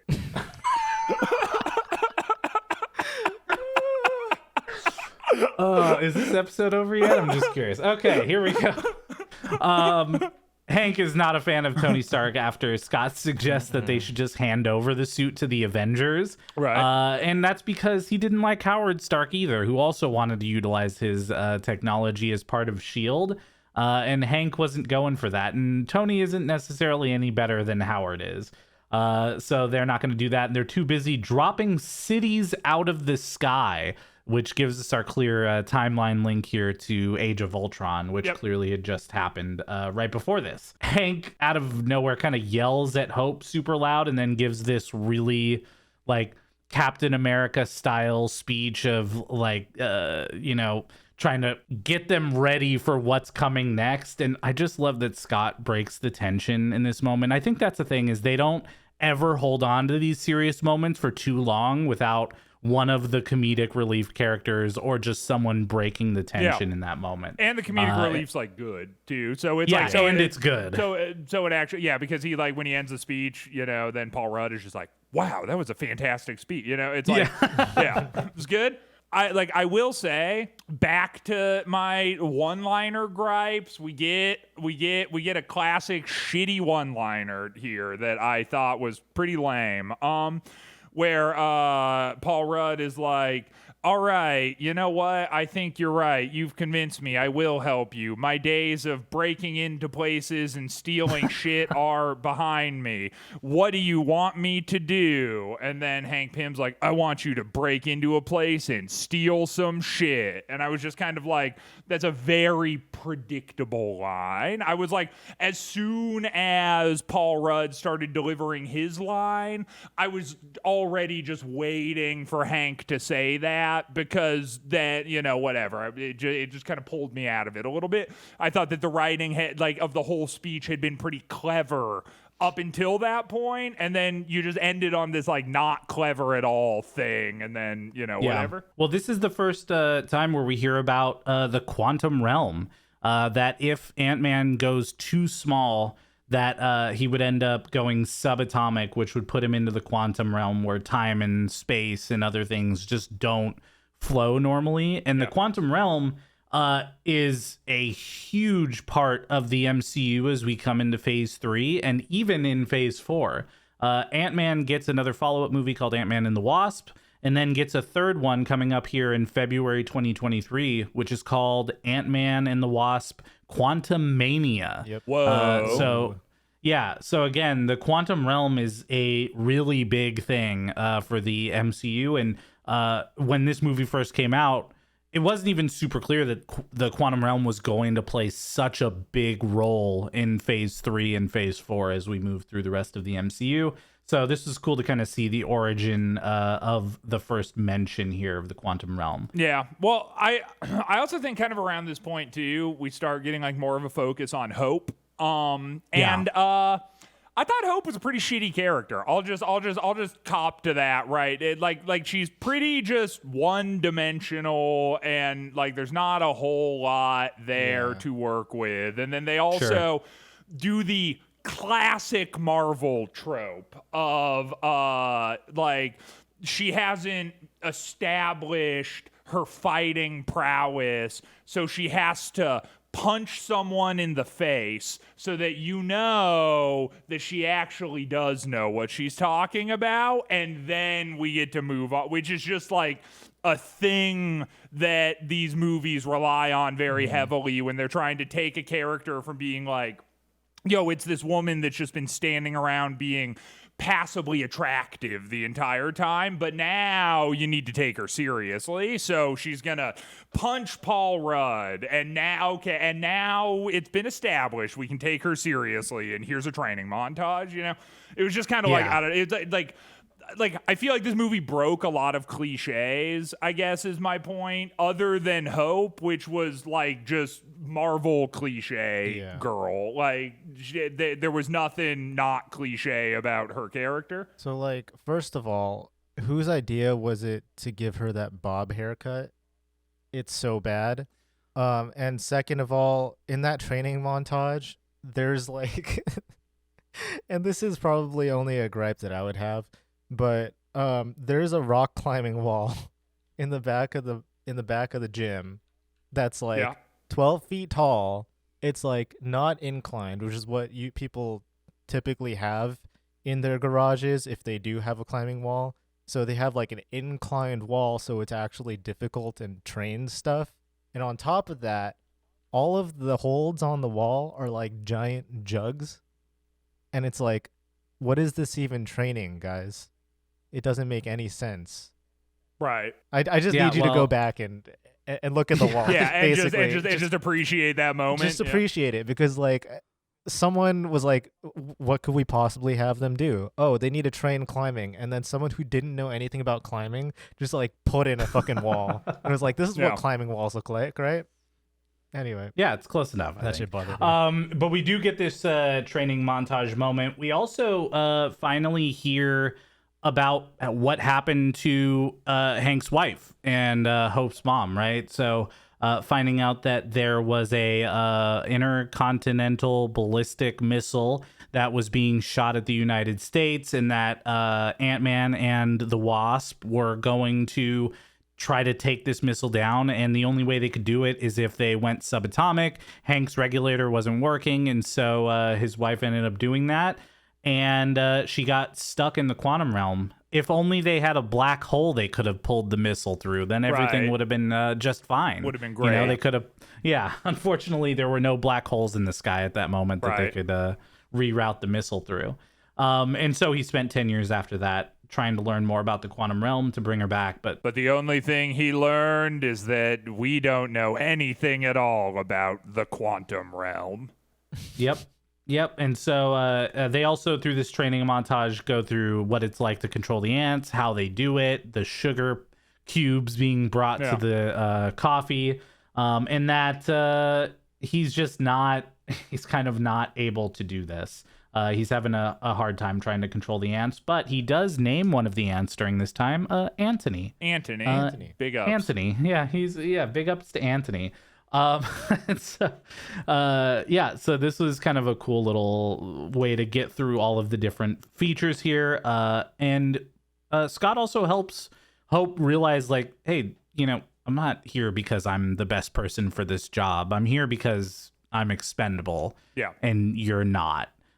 So just realize that that's right, which the case. also is And kind of like a dumb scene because it's like this is obviously what is happening, and it's like this girl is supposed to be this like again, it's like I just felt like the way that they wrote her character is that she's just sort of like ruled by emotion. She's just kind of this hysterical woman who just feels things and then acts upon the way that she's feeling, and like there's just not there's not a whole lot of depth there. Although considering that they tease her at the end of the movie for being the Wasp, potentially she gets more of an arc later, but here it's just kind of like she just is literally like the Paul Rudd side piece, doesn't matter that much, really. Yeah, by the way, the hair bob, I looked it up, is a comics thing. That's what the hairstyle was for the comics. Which, you can change it. Yeah, it's like they end up getting rid of it, by the way, after this movie. Yeah. It doesn't make its return. You've taken enough creative liberties at this point. Just like give her hair that doesn't suck. All right, well, he's on his first mission. They're going to an old Stark storage facility to get some device that they need to put in place because technology. And you know what we get here, fellas? And what's that? We get an airplane jump. Oh, whoa. There it is. I thank you for bringing this up because yes, airplane jump. But the other thing I was thinking is every time he jumps off one of the flying ants also an airplane jump? I feel like an airplane has to be like an it's like a it can't just be a flying device. See, I don't think so. I think it has to be an airplane as long as it's on Earth, and then I'll accept it as a flying device if it's somewhere like Asgard because they don't have airplanes. We did accept helicopters in one of the movies where it was the jump into the helicopter when the building was collapsing. Right. So I feel like we've been a little loose on that. I feel like this is maybe the distinction. It has to be a mechanical flying machine, not a biological one. Wow, you're really discriminating against Anthony at this point. I really am, yeah. Yeah, Anthony, all he ever wanted to be was a helicopter. So, well, I don't know. Didn't work out so well for him in the end. We have to start the Ant Lives Matter hashtag. Oh, no. Okay, there it is. Okay. It's not a storage facility. It's the new Avengers campus that we saw at the end of Age of Ultron. Whoops, that was a mistake. And so Scott says, no, I can do this. It's all good. No worries. Yeah. But you know who shows up? The second best Avenger. Right, of course, right under Hawkeye. Falcon. Yeah, right under Hawkeye and his floppy bow. And his floppy bow. Yeah. But again, like this didn't feel cheesy. It didn't feel like terrible for the Falcon to be there. If it was Hawkeye, it would have been like kind of I don't know, like Hawkeye also showing Ant-Man up as would like have just beaten the ever-living shit out of Hawkeye. Like Hawkeye would have been completely defenseless as Ant-Man just like bashed his brains out. So, Yeah, so we get a sweet Ant-Man versus the Falcon fight, and finally Ant-Man goes into his wing pack to disable it. Yeah, which actually, I mean, I kind of said this at the top, and fuck me, but God, this was cool. This is a cool scene. Like, I liked the entire thing of this. I thought it was, like, choreographed well. And I thought that, like, the whole, like, even the intro was pretty funny, where he's just like, he can't see me. And then Falcon's, like, looking at him through the visor, and he's like, I can see you, you know? And he's like, hey, I'm trying to save the world, you know? It sort of, like, paints him out to be, like again, just, like, goofy. Like, he's a silly character, but it's fun, you know? And, like even throughout the entirety of the fight, when he's like punching, he's like going small, and then he's like going big again, and then going small, and then it's like, you know, it's pretty evenly matched in a lot of ways. But then the only way that he really like can clear it up is by doing the thing that only he could do, which is going into Falcon's like, you know, pack. Like that was a fun solution to the thing too, because he didn't just like beat him. Like he didn't even really beat him. He just sort of disabled his device, which is something that only he could do in the way that he did it. So it was good. Like that whole scene, it made sense. I felt like it was appropriate for the movie. And it really sort of highlighted the character of Ant-Man while also like tying it into the larger universe, while also not really distracting from the plot of the movie. Like it just flowed nicely. So here's the part where I'm going to play the part of Christian for a second. So he disables his wing pack. Falcon says, we can't let Cap find out about this one. And then they give up. Yeah. Like, he knows that Ant-Man goes into the warehouse to get the device. Steals something important. And just, there's no alarms. There's no other heroes. There's no other person talking back to him that we hear. And it's just over. Right. Like, and then we get back to the house and he has the device. Sure. Like that I did notice, and I will agree with you. It was unrealistic that then he would just be like, damn, I guess he collected our doomsday device from our facility. Well, better luck next time. And then also, when he brings it back to Hank and Hope, they had no idea that he had it, but they were monitoring him. So it's like, but also they had it the whole ride back home too. Right. He just never that mentioned too. it. Yeah. I didn't even think about how stupid that part was. I thought that was a weird reveal in that moment in the house. It's like, oh, he's had it in his pocket the whole time. He got out of the suit. They flew back. They came back from the Avengers campus. They got home. They're at the table. And now they realize he has it. He's just I guess so. He's a master burglar. You know what I mean? He's not just gonna reveal every little aspect of his. You know, it's why his kid's stepfather hates him so much, is because he just does shit like that. Yeah, he holds devices in his pocket. Is that a euphemism? You trying to throw a euphemism in there, Dan? Make this R-rated podcast? Yeah, come on. This is like a PG-13 podcast. Come on, dude. Come on. I don't like this podcast anymore.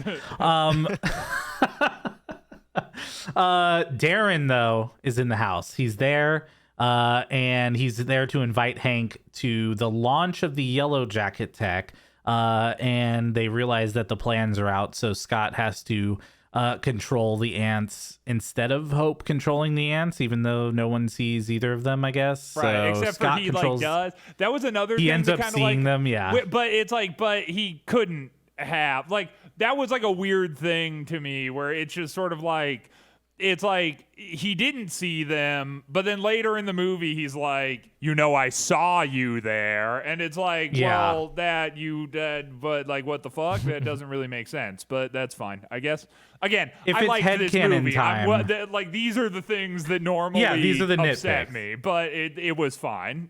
That I'll just look past it. If it's headcanon time, my headcanon would be, it wouldn't be unrealistic to think that in a world where this guy is developing a formula for particles that can make you shrink, that he could maybe track her cell phone and find out where she is whenever he wants to. Right, but he says, I guess, but I mean, he also says specifically, I saw you there. Like, he wasn't oh, I looked on my GPS, there, I knew you were there. Yeah, whatever. It's just like I saw. Like, it's like a visual confirmation, which he never got. And the door to the kitchen was like closed because Hank has to open it in order to like go out. And then by the point that he opens it, they're already like hiding. So it's like, was he snooping around the kitchen before he made it into the study? You know, it's like, I don't know. It was just that, but you know, whatever. Yep. And then they realize now that security's been increased, so they're going to need a bit more help. And I think we know just the people to do the job. Black Widow. Black Widow. There she is. No, this is when Scott's crew arrives. And again, Hank already knows these guys just from his spying, so is not on board immediately. And it doesn't help when they show up and it's Luis. Yeah. And Luis is just real silly in this moment. But I loved every use of this crew. It didn't feel overdone. It didn't feel like too much comic relief. Also, they were just... before we get too far into this, I do want to say I have another nitpick one-liner. A one-liner I just did not like that happens like around this moment. Like just before this, when Darren, is that the guy's name? Jeff Bezos. Yes. When he's leaving the house, he looks at Hank and is like, why was I your protege? Out of all the people you could have picked, why did you pick me?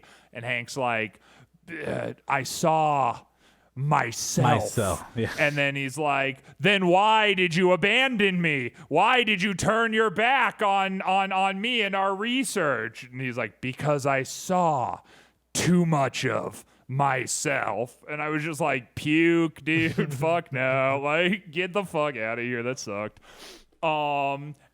Anyway. Yeah. Yeah. Not a fan. I agree. Didn't like it. I don't know why, and it seems like they gave a lot of these one-liners to Michael Douglas. Yes. Yeah. Almost like he wanted them as part of his contract to be in the movie, right? Like he's like, if I'm going to be in this, I'm going to need a few one-liners, Right. and here's my Imagine suggestions. I need my fucking one-liners. Please, that would be really I'm an great. A-list Thank you. actor, and I demand them. Yeah. In the scene where they're like setting up what the heist is going to be, I also thought another credit to Luis as a character and the actor when he's talking about like whistling. That was really funny when he's like, like I'll dress up as a security guard and I'll whistle to blend in. They're like, don't whistle. Like you don't need to whistle. That was fun. That was a funny moment. Yeah, and then the heist begins, and Luis is immediately whistling "Small World." Yeah, it's a small world after all. Yeah, for sure. Yeah, and so we see Scott surfing down the water main with the ants, which, again, just every usage of the ants. Even in previous, when they were doing like the training ant montage, and they saw like the ants building the bridge together, and like all of the usage of the ants in this were really cool. But I like this where he's surfing down the water main with the ants here, and then the ants come down from the pipe to lift him up, and they all like attach onto it. Just really cool. But also in the moment, I kind of felt John's pain here, where they're building up to the ants that are coming down from the pipe, and then the ants start taking him over, like to kind of shield him and bring him up. And I was like, oh shit, are they turning on him? What's going on? Because I was like, I wouldn't want that shit happening to me. Right, Like, and then when the ants were crawling all over him, you were like, man, if those ants were all just wearing like individual Iron Man suits too. like, That would be so hot. That'd be so hot, dude. Yeah. Oh shit. Okay, hold on. Yeah. Wait. So I have a gripe. Air horn, please. Yeah. Okay. Sure. Yo, what's up? Welcome back to Christian's legitimate gripe corner. Maybe this is something you guys could clear up for me. Why were they trying to arrest Pym? I didn't get that. Like Because they caught him on camera with Scott right before he was broken out. But like, why arrest him? Because they are they think it is very possible that he's the one who got him out. Gotcha. Okay, word. That's it. That's all they really needed, was like the camera stopped functioning as soon as Hank walks in the room, and then the camera started functioning once Hank left the room, and then 2 minutes later, Scott was broken out of prison. Yeah, for sure. Okay, fine.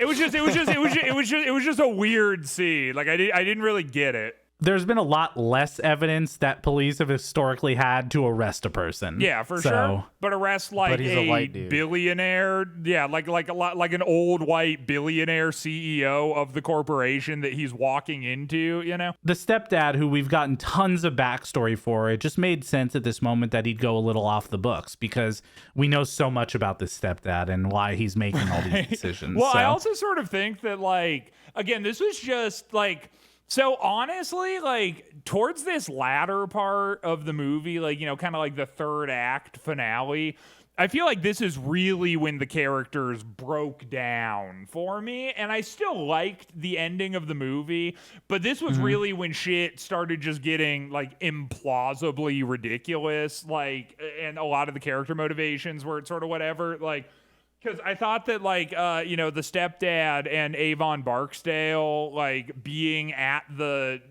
spot and, like, trying to do cop shit, like, it just didn't make a lot of sense. Because they're like I agree. ADHD, bouncing from point to point, never actually doing anything, and never really addressing the fact that they aren't doing anything, you know?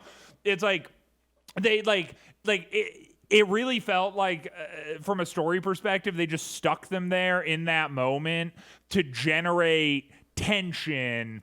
But it was all tension with no payoff because none of it had any further reaching implication. Like, the story wouldn't have changed at all had they not been there. Like, they didn't really affect anything. They didn't go inside. Yeah. They didn't I totally feel they it. just kind of like hassle Pim, and then they like hassle the guys in the car, and then don't handcuff them, and then the dudes just get up and drive away, and then they just kind of react to the fact that chaos is now breaking out at the Pim facility. Yeah. And that's it. That's the only thing they do. And so it was just sort of odd why they were even there. Yeah, again, it was like they would react to whatever shiny object was happening next to them, right? So, like, they were talking to Hank, and then the car was getting stolen. So they both ran after the car and left Hank.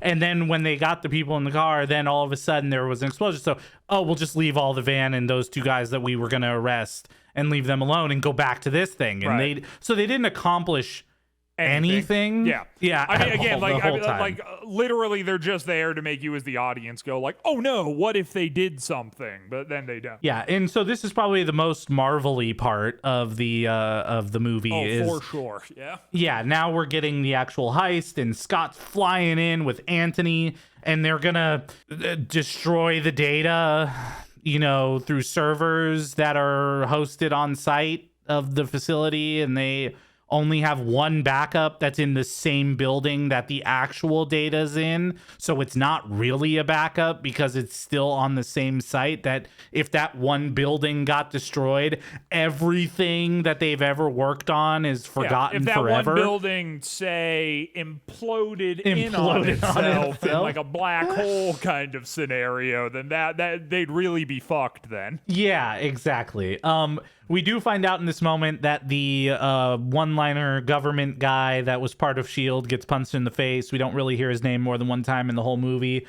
Guess what? He's working for Hydra. I don't know if you were going to catch on to that. Yeah. But, yep, Hydra's still around, and this guy is part of it. And he's the one that's buying the tech, and Darren's going to make a buttload of money because he's just selling the suit.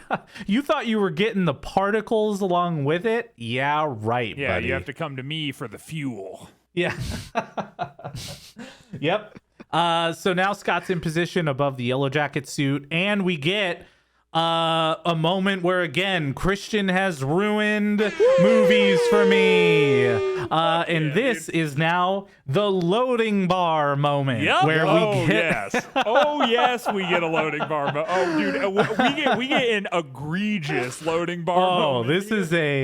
This is a very intense loading bar moment where, you know what, that loading bar, it's going. Scott's about to jump. He gets the cue to go. And wait, They still have to hit the space bar though, or else it doesn't disable. The loading bar was only part one to this sequence. Yeah. To actually do it, they had to hit the space bar afterwards. Oh, you thought this arbitrary number sequence was bad? Just wait, because there's a step 2 to it this time. Yeah. No, for sure. Yeah. Darren saw this coming from a mile away. Which also, immediately, by the way, I thought that this big reveal that he just 4D chessed everyone. I didn't love this, honestly, because it's like I would have liked it better. And I always feel like this in movies. If there's like some even like subtle indication that like on a rewatch, maybe you'll like see something that you missed, you know, and be like, oh, because this is why he did this thing here or whatever. But I sort of felt like this was just like some straight up Marvel convenience where he's just like, actually, I've been in control of this situation the entire time and your plans are foiled. And I knew that this is exactly what was going to happen. And there was never any indication of that at all at any point in the movie up until that 1 second where the justification is just him being like, oh, well, I just knew because I knew. And then everyone's like, oh, fuck, he knew, you know, and it was just kind of, I don't know. You know, I agree. And the other thing, too, is we never really see that Darren is smart.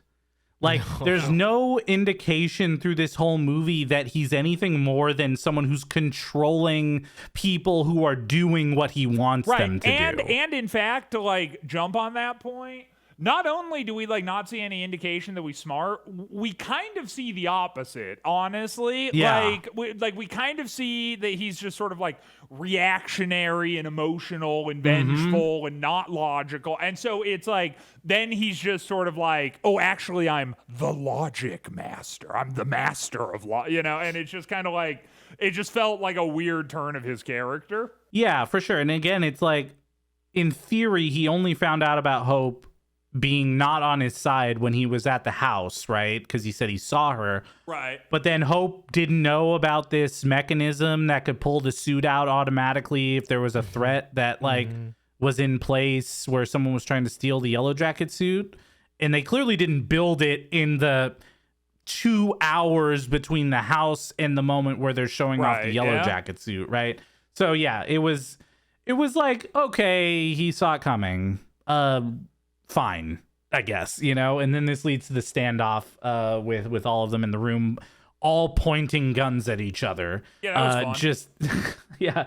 And so Hank's about to get shot. Ant-Man's trying to break the glass with his hands and finally uses one of those discs that he got earlier to make things bigger or smaller to break out. But sorry, Hank still gets shot from point blank range. Point blank in the chest. Yeah. He's fine. Yeah, but he's good. It literally does not matter at all. Yeah, I felt indifferent about this part because I feel like it would have been good if like they showed him wearing a vest, because they also kind of played it for the first like 30 seconds that he was going to get killed. Right. Right. And it's like you either go full in or you don't. Like you either reveal that he had a bulletproof vest on and he's okay, or you're going to kill him off and you like show that he's going to be killed off. But he went from feeling like he was going to die to being okay in like 45 seconds. Totally. Yeah. And beyond it's like, I mean, to the point where it's just like, oh my God, he's comatose. He's losing consciousness. To like, he like springs up like the grandfather and Willy Wonka and the Chocolate Factory. You know, he's just like boing boing. He's like, let's get out of here. Like, yeah, it was like not great. The other thing too is there was like no blood at all anywhere. Like it was just him like holding that area and there was nothing. He was completely clean. So yeah, I thought that was gonna, it was okay. Yeah. So Scott's off to fight Darren. And we find out that the tank keychain from earlier when he picked it up off the shelf there, it's not just a keychain. Whoa. It's an actual tank, which was an awesome reveal when I first saw this movie, because I remember this part sticking out specifically. But also I like this idea of like shrinking down certain things to keep on hand that they'll need at later points. And we see this a lot in the next Ant-Man movie. They really utilize this in a cool way of showing the way that they take things on the go with them. And they use the tech for that work. You could think that that's cool and all. I don't want to harp on this point again, but I will point out that the tank like busting through the front of the building is probably the worst CG in the entire movie. Like, it just does not look great. But yeah, that's all I'm gonna say about that point. So I actually kind of agree with you, but not because of the way it necessarily like looked of like the explosion and stuff, but I feel like the most unrealistic part was the movement of the tank. Like how much momentum the tank had with no liftoff. Yeah, it's sort of it sort of shoots out like a Humvee at full speed, you know? Exactly. Like, yeah. Where it's just like that's not what a tank would do. Yeah, because like I think it would have been slightly a bit more realistic if they were on the first floor and just like came out. I agree. But for it to have so much momentum that it was able to land flat instead of literally falling straight down and crashing, that part got me. But the CGI, I don't know, whatever, I don't care. It was more so the momentum. Though around this point, we do get actually one of my favorite moments in the entire movie. When Anthony is killed? Is that your favorite moment? Well, I loved that, don't get me wrong, but it's actually before Anthony is killed. It's when Ant-Man is like running through the sort of like pure white, like makeshift, replica, like of Cross Laboratories. Yeah, exactly. Of the laboratory, and everyone's like shooting at him. And it's that fun thing where he's like tiny, but he's like running through this like model, so it does this like interesting camera thing where it's like everything's proportionally correct to him, but because he's small, but also like the bullets that are hitting, it's like a meteor shower around him, and shit's just like exploding everywhere. Like that was cool. Really, that was really cool. What is this? A center for ants? Yeah, totally, dude. Yeah, it's a classic Zoolander moment. Yeah, I loved all the moments where he would be like fighting or dealing with things in small, Ant-Man mode, and then you would pull back and see that it's just like not as intense from a regular person's point of view. They did a lot of those, and they're all so good. So good, dude. Yeah, I agree. Yeah, this is really nice. And so he makes it to the helicopter to chase after Yellow Jacket and the crew. By the way, the nicest helicopter I've ever seen. Those couches were all cushioned and so nice. Like, I don't know. I feel like every helicopter I've ever seen in a movie like this, or even one where it's like depicting rich people with helicopters, I feel like I've never seen one that nice before in these movies. Yeah, like a luxury couch. Yeah. It was really luxurious in there. Yeah. But I think they also did that to amp up the fight scene here, because again, this is another point where he's like shooting the lasers from the Yellow Jacket suit, and it's like going into the cushions, and the cushions are like exploding on them as they're kind of going through this fight scene. Also, can I say I have another gripe with this moment, honestly, and it's like it took Ant-Man a whole ass montage to be able to like harness the power of the suit well enough that he could just like do all of these things on command, sort of establishing that like your sort of ability to like shrink and get larger and shrink and get larger is actually like a specific skill that needs to be honed. It's not something that's just necessarily innate until you've gotten a feeling for it. And then this dude goes from like never wearing the yellow jacket suit to just like putting it on and being exactly as proficient as Ant-Man, like without literally any training or anything. He just sort of is Ant-Man's equal now. Like he's not awkward in the suit at all. It just sort of stood out to me. So I think kind of that is true. I think it's a little bit off. But I also think a lot of the fighting that was done in that moment was not done by him. It was done by the blasters or whatever that were on the yellow jacket suit, which, you know, was he controlling the blasters or not? Were they like automated and finding heat signatures? I don't really know, but I feel like a lot of his fighting was kind of replaced by the blasters versus just him growing and shrinking, Sure. right? More of that was actually done by Ant-Man than it was by Yellow Jacket. Yeah, that's fair. I mean, yeah. we see, yeah, for sure, and we see a little bit more of that too, like when we actually get to the house. But you know, Yeah.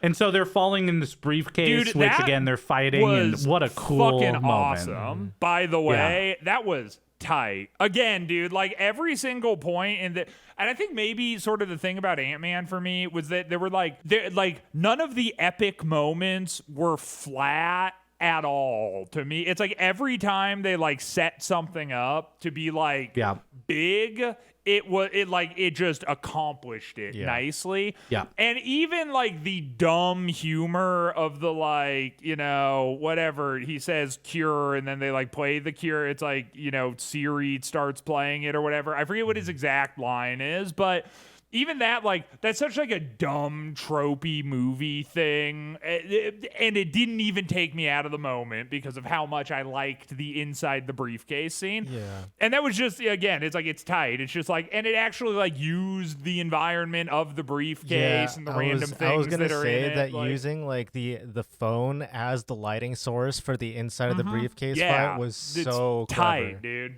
It's fucking So cool. cool. Yeah, I completely agree. Yeah, this was it was a great scene.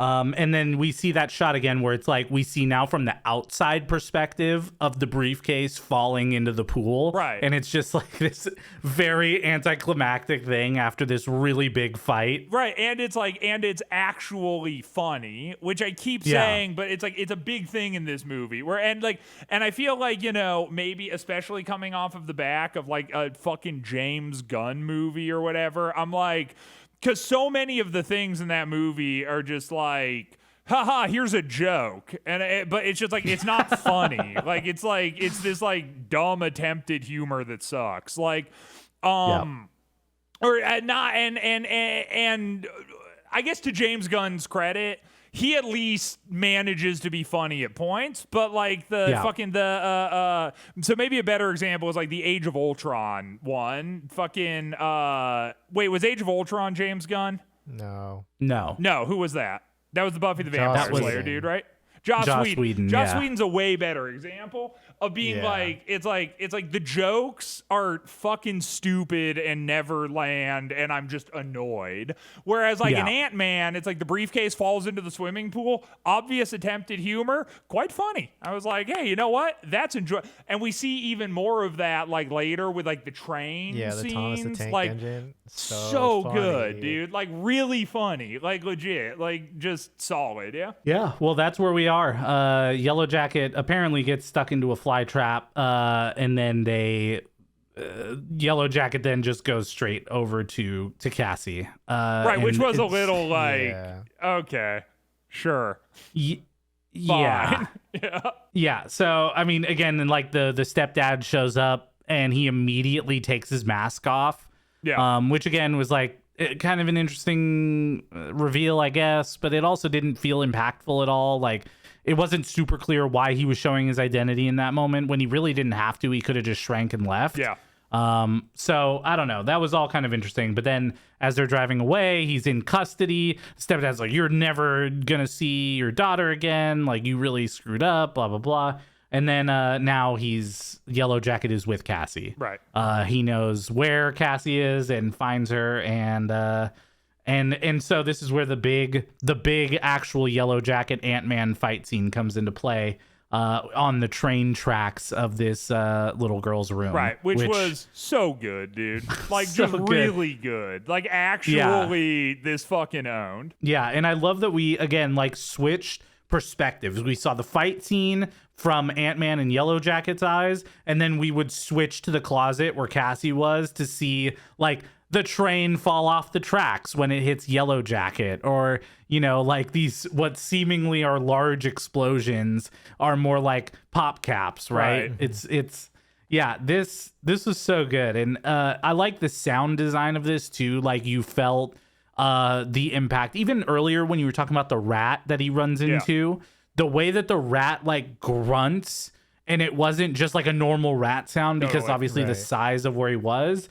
I felt like they took all those things into consideration really well, even during the Thomas the Tank Engine fight. Well, and it almost makes those moments where you see these like epic things happen, and then it's like the zoom out to it just being like actually mundane. Like, the sound design here leads so much of the sort of humor there too, because again, it's to their scale.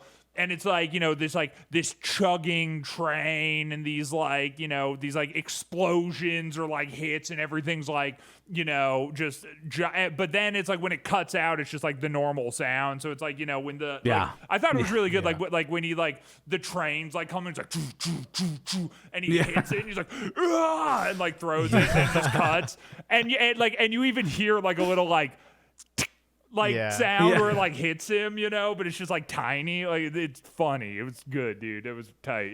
Yeah, this was very enjoyable. Before Thomas the Tank Engine gets made large and then jumps out of the front of the house onto the police car, which also one of the ants during this fight, dude, like, gets made so large as well. Holy shit. dude. Holy shit. If a giant ant rolled down my staircase, I would be fucking you'd have to admit me, dude. Yeah, and then the stepdad makes it in here, and this is when Yellow Jacket grabs Cassie. This is like the moment Ant-Man realizes what he has to do. His suit's made out of titanium. He can't get through the Yellow Jacket suit. He's gonna go subatomic. Oh my god! One thing he was never supposed to do. Yep. And so he goes subatomic. He makes the Yellow Jacket suit explode, but he keeps shrinking and shrinking and shrinking. And we get our first views of the quantum realm here in this moment, until he is stuck and he's just floating in the middle of whatever this quantum realm is. Until he uses one of those little devices that he had before to mess with the regulator. And I was listening to this moment where we hear the little backtrack of Hank in his mind saying, "Don't mess with the regulator." Yeah. And I thought, this is kind of cheesy. It's a little cheesy. I agree. It is a little cheesy. Yeah. Again, I think Michael Douglas paid money for them as he came in to give him these little moments. He's like, "Look, I know movies. I've been in the movie industry a long time, and we need these one-liners in them. Yeah. And we need these little cheesy moments to make it work." But he's able to come back out of the quantum realm for the first time ever. Hank is able to see someone who has gone in and successfully come back out of the quantum realm. But he doesn't remember what happened. Is it possible that his wife is still alive? Right. Doesn't he like muse that to himself out loud after they leave the room? It's not possible, is it? That's so fucking stupid. Again, I'm telling you, man, this was all Michael Douglas. No one wrote these lines for him. He just These kind were of just part of his wandered contract. onto set and just started saying things, and it all made it into the movie. He's like, "Hey guys, can we do that one more time? But this time, leave it rolling a little longer. I've got an idea." Jesus Christ, dude. Yeah. And then we see here in this moment that, Scott and Hope got along better than we all thought they did. Yeah. Because Hank walks out to them kissing in the hallway. Right. Again, we have which, two-dimensional emotional girl. Shout outs. That was the entirety of Hope's character throughout the whole film, and it all leads up to this moment where she's still two-dimensional emotional girl, and then we're done seeing Hope. Yep, but I do love how they kind of brush off this moment. But again, this is all Paul Rudd, man. Like his reaction to Hank catching them, and then he's like, "No, nothing's happening. No, something's happening. Hope you shouldn't have done that to me." And then he walks off, and Michael Douglas calling him a piece of shit. It's just, I don't know. I really enjoyed this whole thing. And then we get the family dinner, and again, the very fleshed out stepdad story here, where we get the reasoning that he's now not only okay with everything that he did, but also he's a big fan of Scott at this point. And also he's like actively covering up his very real crimes. Yep. It was a technical glitch. And why should he be in trouble for a technical glitch? Right. Even though he did still break out of jail. That still happened, but who cares? Yeah, well, and then we also get to see John's favorite character from this movie, which is the giant ant, dude. and is now a pet. Holy fuck, dude. It was like literally like this is what I imagine like if you somehow made like a live adaptation of Kafka's Metamorphosis, like it would look like that. Disgusting and like dude. Holy shit. Oh man. Well, it turns out we get one more story here from Luis, because someone's looking for Antman, and he's heard a whole story about how that happened, and we get our Stan Lee appearance here as well, which all the characters that were part of these stories that were lip synced, right? They clearly were lip syncing to Luis's story. Stan Lee also did a great job of like mimicking Luis's talking style in this moment too. Oh, see, that's funny. Stan Lee's not really an actor, like I was actually gonna say he's the only one that I noticed that the lip sync was off on. Like the lip sync. Oh, really? The lip sync, and just by a bit, but the lip sync was like impeccable on everyone else. For all the other ones, other than Stan Lee, where it was like slightly off. Yeah. Well, I think it's mostly because he's not seeing an actor. Stan Lee not just do his normal same Stan line every single time was kind of just nice to see a shakeup, Oh, also, before we get, this is another detail. Okay, another one of those very detailed things that they do in this movie. He's talking about how he's at an art gallery for like abstract expressionist shit, and he's talking about he's like, oh, like I'm into neo-cubism, but I really like I saw this like really nice Rothko, and it shows them in front of a painting that actually looks like a Rothko painting. And it's like, I don't know if that's actually like a Rothko painting because they all kind of look the same. If they have to get rights or whatever for I don't know, yeah. but it's like painted in the style of a Rothko Untitled piece, and it's like, oh, okay, they actually cared to put that in there. It was cool. Right, yeah. And that scene was like funny too, again, because it's sort of like the juxtaposition of this like sort of bumbling doofus, but then he's like really into this like high art. And again, like it's the same shit that I said that I liked about Winter Soldier that is like at play here, is they just let the funny shit be funny, and then like don't have to pan to a scene of a guy being like, I didn't take you for an art enthusiast based on the interactions we've had with one another so far up until this point in the movie, and then everyone in the room laughs, and like Marvel does that way too often, but like in this, a lot of the humor just sort of was there, and then it just whoosh, we just move past it, and it can just be funny. And so we find out here that it's Falcon. And Falcon is looking for Ant-Man.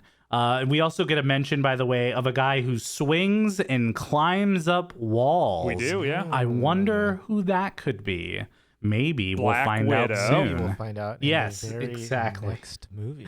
Whoa, and that's it. That is the end of Ant-Man. I even thought just the end of the montage too, being like Paul Rudd being like, what did you tell him? And he's like, I told him.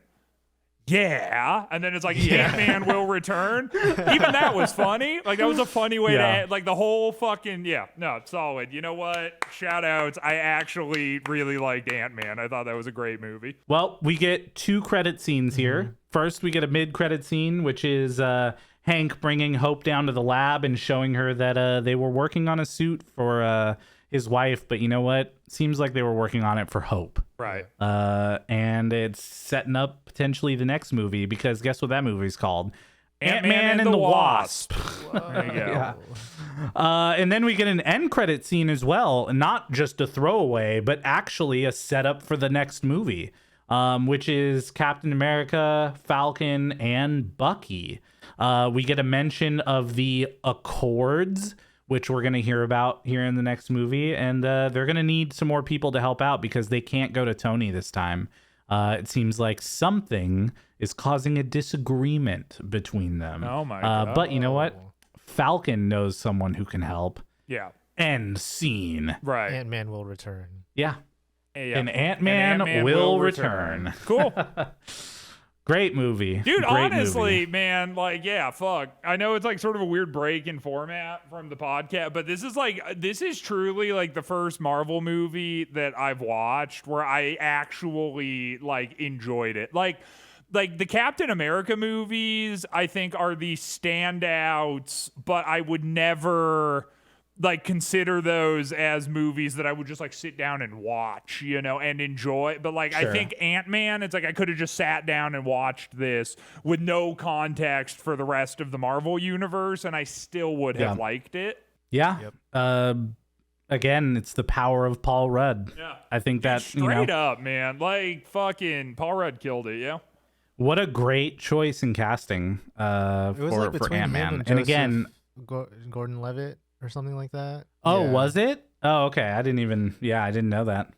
Yeah, they wanted someone like young, so they were trying to go for Gordon-Levitt, and then like I think Edgar Wright wanted Paul Rudd, and then Paul Rudd actually ended up getting the role. Yeah. Yeah. Well, it made sense. We're down to our favorite part of the podcast, Right. where we are going to go over some reviews of what we all thought and what Christian loved, what I didn't like so much, and I then get to some say final anything thoughts I from John. Yep.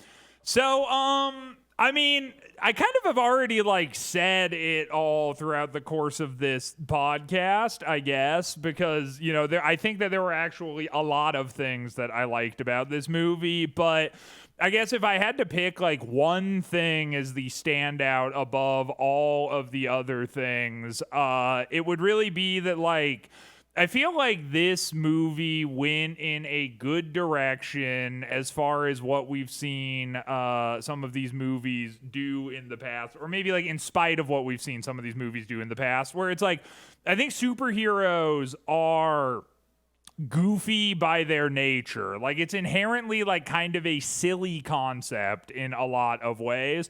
And I think that in past movies, we almost see this like they're trying to lean into like the grittiness of it, or the real world implications, or the severity, or like the sort of overall existential menace that must be defeated. But I really liked how in this one it's like it still had all those components, but it still managed to be like lighthearted and like goofy, and it wasn't afraid to be goofy, and I think it actually worked quite well for it. Even like the scenes when he's like, and we kind of like brushed over these, but when he's like first kind of getting acquainted with the various classes of ants that he'll have at his disposal, and then he keeps like getting scared by them and going big and like putting holes in the lawn. It's like it's just funny. Like I don't know, and I think maybe that is like the overall theme for me, is that like because this movie took itself seriously enough to tell its story, but not so seriously that it got like so far up its own ass that it like just made me roll my eyes constantly. It hit this nice equilibrium where I felt like truly for the first time in the entirety of the Marvel franchise, I was able to just sort of sit back and enjoy it. I just enjoyed this for what it was. The CGI parts were really creative, which I liked. It wasn't just like slugfest stuff. There was a lot of very creative uses of the environment. Like we were kind of saying before, with the phone in the briefcase being like the source of light. The various when he's falling through sort of the various relatable society, cultural gathering places, into a nightclub, into a home, into the inside of a wall, onto a car, whatever. They just made really good use of the environments, and the sound design was great, and the action was good.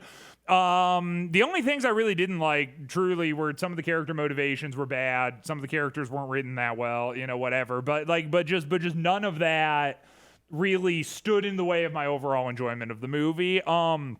And so I think, with that being said, I'm gonna have to give this movie a solid 2. Just kidding. I'm gonna have to give this movie a solid 8. This gets an 8 from me. Whoa. Just a nice, easy 8. Like this was fun, dude.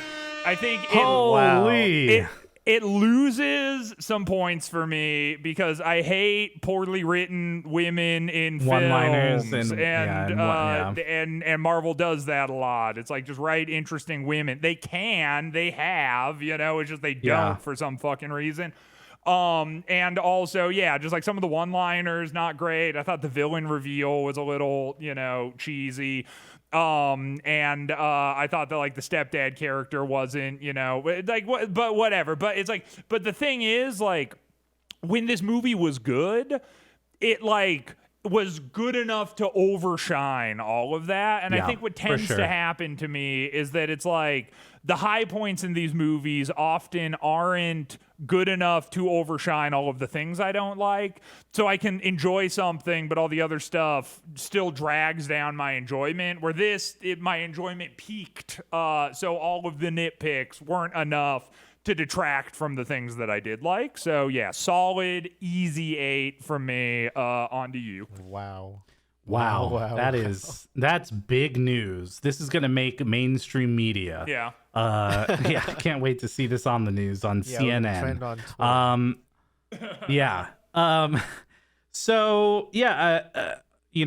What I didn't like, I think it's kind of the stuff we've all discussed, which is not so well fleshed out stepdad, not so well fleshed out villain, in regards to like, is he supposed to be smart because he feels like he's kind of dumb, and we don't ever see him being smart in any scenes, but somehow he's like still maneuvering and functioning and figuring out how to make his own version of Pym particles, and he does it. Like, it's all just kind of unclear how those characters are fleshed out, because they did, I think, so much work to make sure all the main good guy characters were the focal point of this movie, which again overshadows, how kind of terrible some of these other characters were. Some of the one-liners stuck in my head because of Christian and things like that, loading bars and all that. But I think, again, the most egregious thing to me across this was the character of the stepdad. Didn't make any sense.